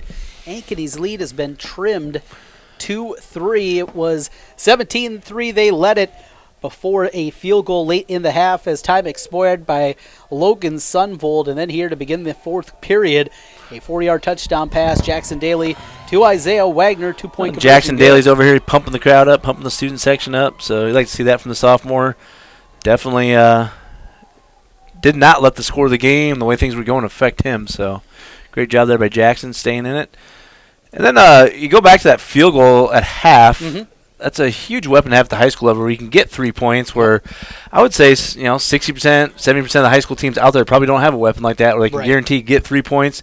And you see the armchair people at home probably saying, why won't you go for it? But points are big, and now those 3 points huge would get them back within striking distance. And now it's time for the Ankeny Hawks to answer. Are they going to go back to the run game? Every time they ran the ball, it seems like they got a holding call. Yeah. A couple holding calls kind of hurt them, so we'll see if they go back to the air attack and try to go deep with the ball. Short kickoff from Sunvold, grabbed at the 19-yard line by Coombe. He brings it out to the 30, and still on his feet. Breaks free at the 40, cuts back, brought down at the 47. Well, that looked like there was going to be just a short gain. Decent field position, and Coombe came out of the pile to the 47. Heck of an individual effort by him. He was just dancing around there. We saw a couple Ankeny guys that were standing there. It looked like they weren't doing much, but I think they were a little tentative to reach out or hit somebody as they've been called for some holding calls when they do that reachy, grabby stuff. So great individual effort there by Coombe. First down from the 47 for Ankeny. Their big plays, both their touchdowns were on deep passing plays. Really no wind here, it looks like, so I don't think that's going to be a factor. So Ankeny has the air attack at their disposal if they want it. Colin Kickoff in the backfield with the quarterback, Jace Bauer. He's got single receivers on each side. Brecht on his left side as he looks to throw. Stands tall in the pocket. Now pressure comes. He rolls out to the right, looking up the field. Incomplete as he threw it away. 2nd and 10. Yeah, they're definitely looking to go deep there. They had Brecht double bracketed down here, and then they have Xavier over the top on him, so they definitely don't want him to get the ball. Yeah, there was some miscommunication during the first half out of the defensive backfield for Southeast Polk. Looks like Rams, though, have started to cover that up. And display Nwanka at free safety, but he's playing, kind of shading every side of the field that Brody Brecht's at. I think he showed, we saw him in the past play a lot of cornerback, but he's definitely going the side where Brecht is, a little double coverage. To Coombe, he's out to the 45, reaches towards the sticks, going to be short, but a gain of 9. It'll be 3rd down and a yard. He actually got a nice little block from Brody Brecht out here. Just a little flip out, a little 4-yard out, and good block. Brecht blocked his guy, that ended up letting him get 4 extra yards, so. Into Southeast Polk territory for Ankeny as they work with the football. 3rd and 1 from the 44-yard line. Jace Bauer in the pistol formation. Lined up with him, Kadolf. They'll hand it that way. He's got the first down and more. Nice gain of 7 on the play. 1st and 10 to the 38. And Kickoff just has that ability to make that first guy miss, sidesteps him, that little jump cut they call it for the running backs coaches out there, and does a great job with that. And then he just puts his head down, and he just slices through there and picks up the yardage. 38-yard line, 1st down, clock in 4th quarter, 10:40 to play. As the clock rolls, the Hawks with a 3-point lead, 17-14, and they're on the move. 3 receivers lined up left for Bauer. From the gun, he puts a man in Quarterback motion. draw, nope. And they're going to fake it to the man in motion and take a shot up the field. Out there, and it is picked off. Nwapka with the INT in the end zone. He's going to bring it out. He's to the 20, 25-yard line, and the turnover comes up the Rams' way. Threw it into triple coverage as a flag comes in, and Xavier Nwapka, he climbed the ladder to make it. Well, that was just their best guy, and it was actually 2-on-1 there. Ankeny's best guy, Breck, versus Xavier, and we saw that they did the motion where they've been running the quarterback draw, and it was just a one-man deep route, probably an ill-advised throw there. He just threw it up for grabs. Unfortunate for Ankeny that his knee didn't go down either in the end zone or the 1-yard line. We'll see what the penalty is here. It looks like I saw number 30. Yeah. Block in the back is going to be the call. So it's kind of like a punt there. Nothing really, no harm done, but you got the turnover belt, it looks like. The World Championship mock belt. Xavier Nwapka with it. You can certainly see why he's a Division I prospect, and I thought about this earlier. He just kind of reminds me of Alan Lazard, back when he was at Urbandale. Just same body type. I don't know if Alan wore 5 at Iowa State. I don't know if he wore that at Urbandale or not. So really reminds you of Alan, of course, playing for the Packers now and making a name for himself and getting in Aaron Rodgers' good graces, which is not a bad place to be. But that's that block in the back was kind of a huge call. I think that was just right at the end of the play too. Really, it was unnecessary. He was almost already going down. Number 32 came in and clipped one of the Ankeny guys. So we'll see if the Ankeny defense can hold tight here. Southeast Polk will have it at the 19-yard line, down by 3. Plenty of time, 10:13 to go, 4th quarter. Zone read, keeping it himself. Daly bounces off a blocker, tries to get outside, but he is taken down as the Hawk defense comes up big again. Well, number 97 again. He got in trouble in the first half, but he was plugging that middle up, did his job, getting those guys. What Ankeny has got to want to do is get those guys running sideways. If they go east-west instead of north and south here as the field sits here at South East Polk, that pursuit's going to get to him. You gotta get him going east and west, and then let the troops come rally and get him to the ground. Will Cornwell able to make the play. Great work out of him, showing that speed for the Ankeny defense. No gain, 2nd down and 10. They will hand it off in the middle. Montgomery scoots through. He's got a 1st down out to the 32-yard line. He just ducked through a tackle and gets the 1st. Yeah, Backer came up there and filled the hole, and he just literally ducked right underneath the tackle and kept on going and squirted right through there. Good strong run out of Davion Montgomery. 1st and 10 to the 32-yard line. So Southeast Polk has it past where they would have had it on the return before the block in the back. As the clock runs inside of 9:10 to play, 4th quarter. Ankeny 17, Southeast Polk 14. Rams have the football. All the momentum on Southeast Polk's side now. Pump faking. Had him to the sack twice. Rolls out, gets it away, and it is complete to Isaiah Wagner out at the sideline. Boy. What an effort there by Jaxon. He just Jaxon Daly. He was sacked twice. Yes. Had 4 guys at his feet, and I was just thinking he was going to throw it away, and he made a heck of a play there to get the completion. Wagner again comes out. We talked about him a little bit banged up earlier in the game, and it happened again. Dare I say, he's wearing number 15. It was kind of a little Patrick Holmes-esque there. I thought he was going to be sacked twice, and I thought he was throwing the ball away, to be honest. Yeah, looks like something in the foot and maybe a foot cramp. On Wagner. For Isaiah Wagner. They'll hand it off Montgomery right side. Defense coming through. Skips through the first tackle. Just has to go down as he lost his footing. Again, got him going lateral there, and that Hawks pursuit is just relentless. They just run the ball so well. You can tell it's evident they practiced it a lot. The ref wants the clock to run. It's not. There it goes. Cale Crimmins with the tackle for Ankeny. It'll be 2nd and 13. Back to the 44-yard line for Southeast Polk. They need to get to the Ankeny 43 for a first down as they look at second down. Two receivers to the left as Daly's going to set up his screens. Got to complete to Tyus Christensen. Christensen out near midfield before he is brought down. Not a huge gainer there, but it'll be third and a little more manageable, about 3rd and 8. Yeah, you got 4 or 5 out of it. Certainly 8's a little bit more manageable than 12. Hawks were blitzing on that one. I believe that was our guy, Maness, coming in there.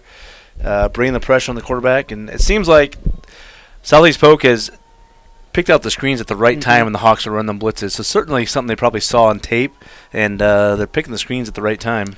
3 receivers left, 1 right for Jaxon Daly, the sophomore quarterback, facing 3rd down and 7. Pressure comes. He's taking a shot across the middle. Incomplete. Almost picked. Nearly intercepted out there in and out of the hands of Ryan Crandall. Well, they get the stop. Guess who put the pressure on? Maness, and he's talking to the ref there. I think he thought he got grabbed, but Maness just decimated his blocker. The guard just tried to go up there and get him. He ran right through him, and I tell you what, Maness is probably going to be a little bit sore tomorrow. If they end up winning this game, he's got to be, certainly from the defensive side, a guy that could be mentioned as one of the players of the game. Brecon Maness, a linebacker wearing number 18. Many Hawkeye fans certainly remember a linebacker wearing 18 at the collegiate level. No, Chad in Greenway as Jordan Coombe calls for the fair catch after the Logan Sunvold punt and hauls it in at the 23-yard line. Ankeny has the football, 7:32 left, and now looking to eat some clock. And I think what's critical here for Ankeny is just get a couple of first downs. Try to flip the field back. You don't want to go 3 and out here and then punt it. Ankeny's punting game is certainly not as strong as Southeast Polk's with Sunvolt.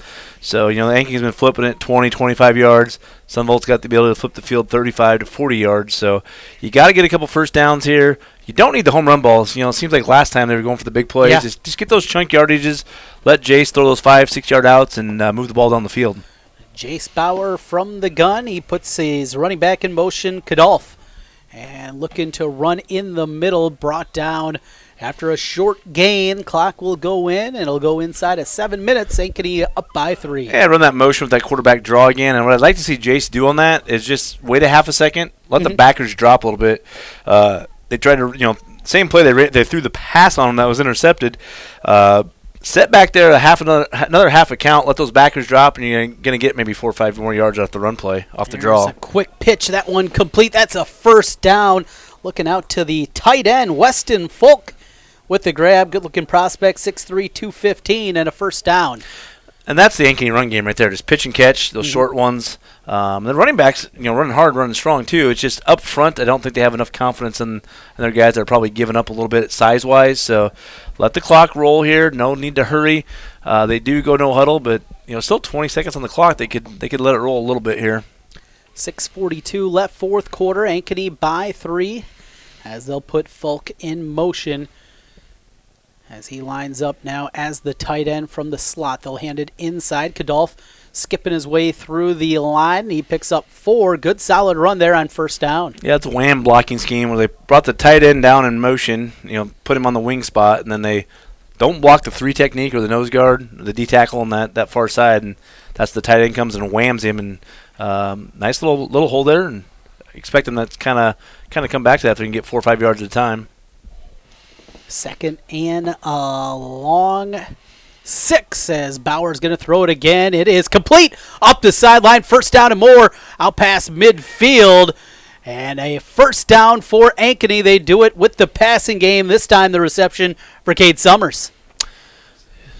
And the cornerback out there, I don't know who that is out there, number it looked 10. Like I think it was that number was 10. Jalen Aguina. He made a heck of a break on the ball, and he just missed it by an inch, Trent. And great strong hands there by Summers, though. He's a good looking athlete, and it's just like everywhere you look on this field, there's skill positions everywhere on both sides of the ball. First down into Southeast Polk territory for Ankeny, 1st and 10 at the 46. Hawks lead up by 3, looking to build on that as we're halfway through the fourth quarter. There's a spin through a tackle and another solid gain there on first down in the running game for Colin Kadolf. Okay, back to that wham blocking scheme. They try to go kick it out a hole wider, trying to kick out the defensive end, number 10 there. I believe that's Simonson. Trying didn't quite have the block that the tight end had the play before, though. So giving up a few pounds, but same type of scheme.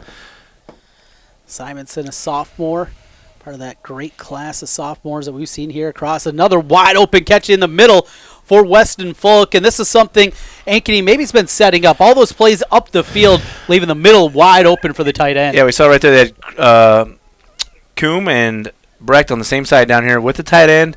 Both those guys pushed vertical up the field, and guess what? All 4 D-backs went with those guys, left the middle of the field wide open, and I'd be the same thing if I'm defense coordinator. Don't let Brecht be don't let Coombe be those guys are big playmakers, and leaves the middle of the field wide open to the tight end. And it's just like a running play for the Hawks. Long sustained drive for Ankeny as we tick inside of 5 minutes left in the fourth. Ankeny by 3. They have a first down at the 31-yard line.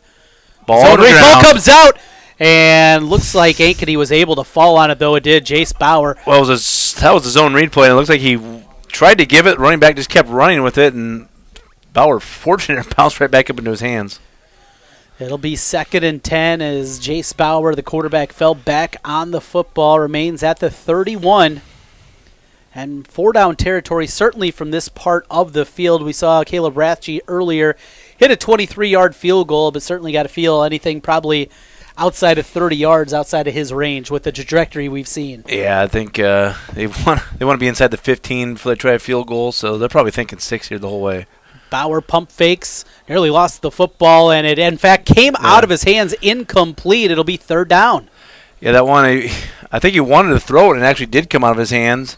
And like I said, the wind's not a non-factor right now, but the rain come down a little bit harder. Be interesting here if they don't get it. Do they actually go for it, try to pin Southeast Polk deep?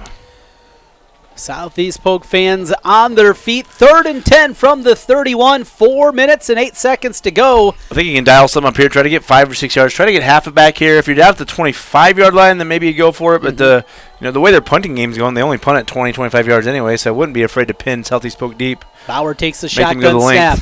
Stands in the pocket. Now makes a throw outside. It's got a man out there complete at the 20-yard line.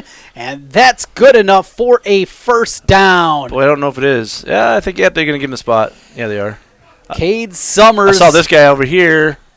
Yep, they're calling for it. Stopped at the sticks, came back, got the football, got the first down. Well, Summers. We talked about it earlier where the receiver, or I think it was a tight end earlier, did not go far enough for the sticks, and Cade did a great job there. He actually went 2 yards past the sticks, came back, caught the ball, and when you catch it, if you go 2 yards past the sticks and you catch it, you're where you're supposed to be. First down at the 21 for Ankeny. 3:59 left in the fourth quarter. Ankeny up by 3. And trying to perhaps salt this one away. Bauer on the power to the right side. Keeps it himself. He gets it inside the 10 for the first down. Brought the man in motion across there, and then a power set up to the right. And he had a lot of he had the fake back to the left, the running back, and just a kick out on the defensive end. It was kind of similar to that wham block we talked about before. The previous play, their number 10, Summers, or Simonson, didn't block his guy. Guess what he did this time? Got him kicked out, and there was a huge hole there. Just all about doing your job. Learning on the job, sophomore Braden Simonson. And this field is loaded with young guys on both sides of the ball, Trent. We're going to see a lot of good football games the coming years, I think, between Southeast Polk and Ankeny. Absolutely. Good one here, 17-14 as they run it in the middle. No running room there for Colin Kadolf. 3:21 left. Timeout time for Southeast Polk yet, or I think one more play. Keep it in your pocket. Still, quite a bit of time at the high school level with a first down. The clock actually stops, so you can control that a little bit. I think you kind of want to see what Ankeny does here, especially with a passing team like they are. I'd see the Hawks might be apt to pass the ball here, so you're hoping for an incompletion. Keep those in your back pocket if you need to. Now on the Ankeny side, are you in field goal range yet? I don't know. Could be dicey. Yeah, it's got to be right there as they have it at the 11-yard line. It's 2nd down and 11. Bauer on the power to the right side, fights forward for a few. He gets 3. Boy, I think Jason's going to be kicking himself there. He had, like you said, the power play, had the backside guard pulling around. If he bounces at the outside, the guard had the linebacker sealed, and he ran into that where he had him blocked at. Fell forward to the 7. It'll be 3rd down. Clock is still running here, 3rd and 7, 2:22 with 22 on the play clock. So they'll snap it with just about 2 minutes left. But yeah, if Jace bounces at the outside, I think he scores in that one. Well, and Ankeny not showing a whole lot of quickness here. Wonder if they're just going to let it run down to a second left and use a timeout. Probably. And that looks like Rick Wilson. That's Rick Nelson exactly what he's going to do. And he does. So timeout called with 2:01 left in the fourth quarter. We'll take a quick one here. Back in 30 seconds. 3rd and 7 when we come back. For Ankeny, they lead it by 3 over Polk. Every month or so, there's another story in the media about when and how often we need to get our mammograms. Kind of confusing. When this happens, I like to consult with experts. So I called Iowa Radiology. They recommend women get an annual mammogram starting at age 40. They know that it's the best way to detect cancers early and save lives. And that's good enough for me. Visit iowaradiology.com or call to schedule your mammogram. Iowa Radiology, our focus is your good health. Trent Condon, Adam Benz with you at Southeast Polk High School. It's playoff football. 17-14 the lead for Ankeny. They have the football at the 7-yard line. It is 3rd down and goal. Well, looking at the slate of 4A games especially, just looking at it on paper, we thought this would be the most competitive game, and by far it's showing that it is. Be interesting if the Hawks run it, then I think they're probably content with going for it. On 4th down, just to run the clock a little bit, force Southeast Polk to use those timeouts. But we'll see if they just try to win the game here by going in the end zone. 3rd down and goal. Jace Bauer, the quarterback, he rolls to the left, looking to run, cuts back at the 5, breaks the tackle, in for 6, touchdown. Ankeny with the score. The Hawks get it done with their quarterback, Jace Bauer. What a great individual effort there by Jace Bauer at the 2-yard line. Lowered his shoulder. Was 2 defenders, 2 Southeast Polk Rams were there. There's great blocking on the play. Ran the quarterback counter, and he just lowered his shoulder. And what he did to score was he kept his feet driving. He knocked both guys kind of fell at the 1-yard line. He just rolled over those bodies into the end zone. So, heck of an effort. No, on the Southeast Polk side, the defenders did exactly what they were supposed to do. Got low. He just kept running his feet. Here's Rathjian to attempt the extra point for the Hawks, trying to make it a 10-point lead. Kick is on its way. That one just gets through. 24-14 the score. As we come back, 1:55 to go. Ankeny leads it on CISN.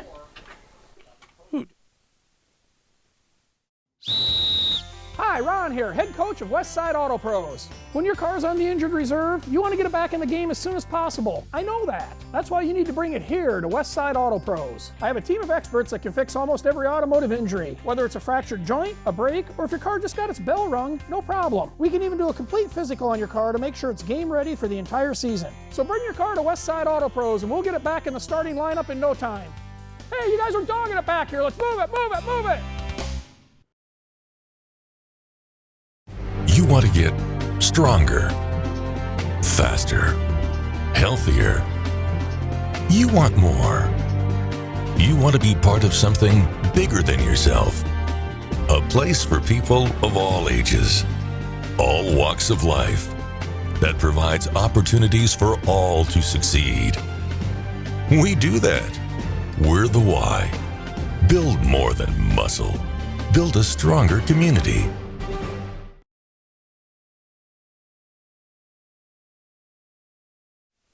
Fourth quarter, 1:55 left as we're back with you, Trent Condon and Adam Benz. It is 24-14 Ankeny after the touchdown run from Jace Bauer.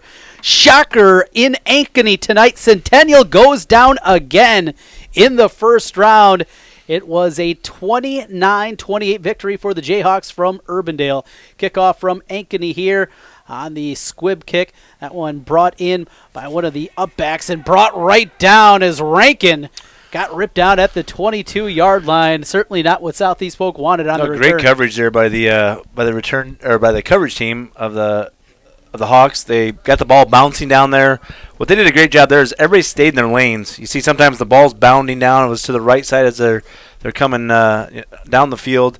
You see everybody kind of run towards the ball sometimes. You can tell they're well coached on the pursuit of the ball, and they just did a great job staying in their lanes, not giving them anything to go after. But you gotta expect the Rams to go. There's still plenty of time for them if they want it, but they gotta get some big plays and big chunks. And it doesn't look like Wagner's out there.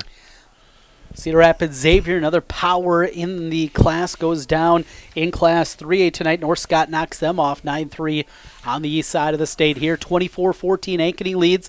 Southeast Polk trying to get things started, trying to set up a screen. Ball tipped up, nearly intercepted by the defensive lineman. Big paw in the air for Jack Krebs. I think Jack saw big flashes of 6 in front of him and forgot to grab the ball on the way.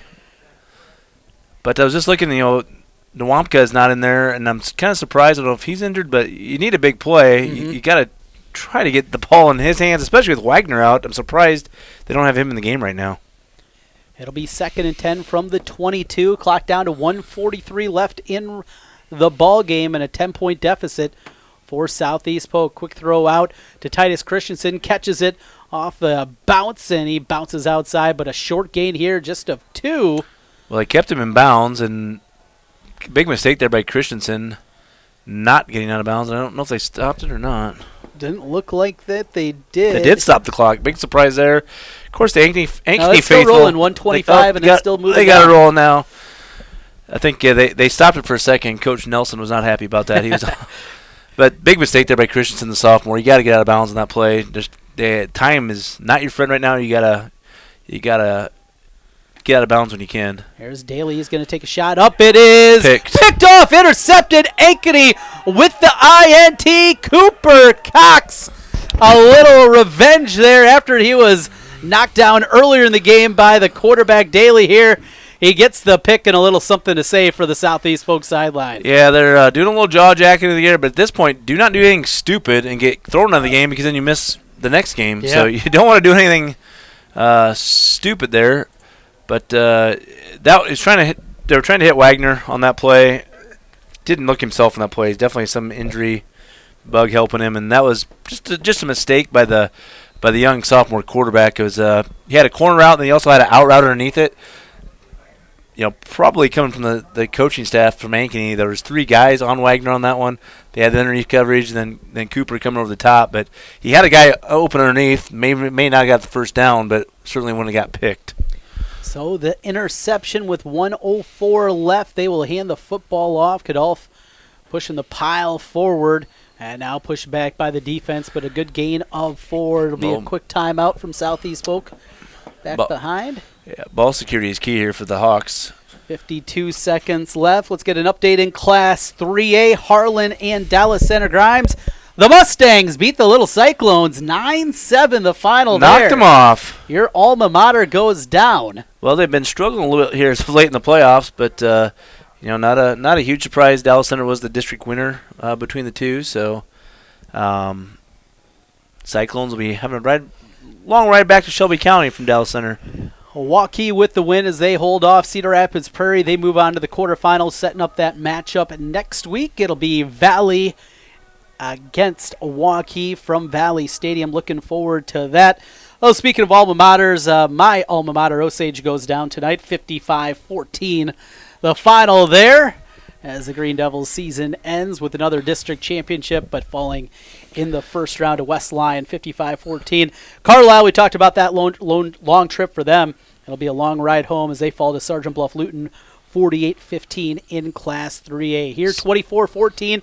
Ankeny leads after the timeout, 2nd and 6, as they'll hand it off again to Godolph, and nothing doing in the middle. Well, Sergeant Bluff has got a program going up there, and you've had a couple buddies that are up in that area and coach up in that area. That's a program for years that was not good. It was not, and if you've noticed, the boys from Heelan haven't been putting it up. So I've been told that Heelan has not been getting the Sergeant Bluff kids like they have been, and the Sergeant Bluff kids are staying at home, and it kind of has been showing a little bit there. That helps, no doubt, to keep your kids at home, and certainly, and yeah, Heelan this year finished 2-7, I think it was. I don't think Coach Jansen's there anymore, so a little bit change. But honestly, you see it around anywhere. You got to have players to win. Obviously, Coach Tom Wilson does a great job at Dowling, but when you get a lot of the players that he gets, you should win.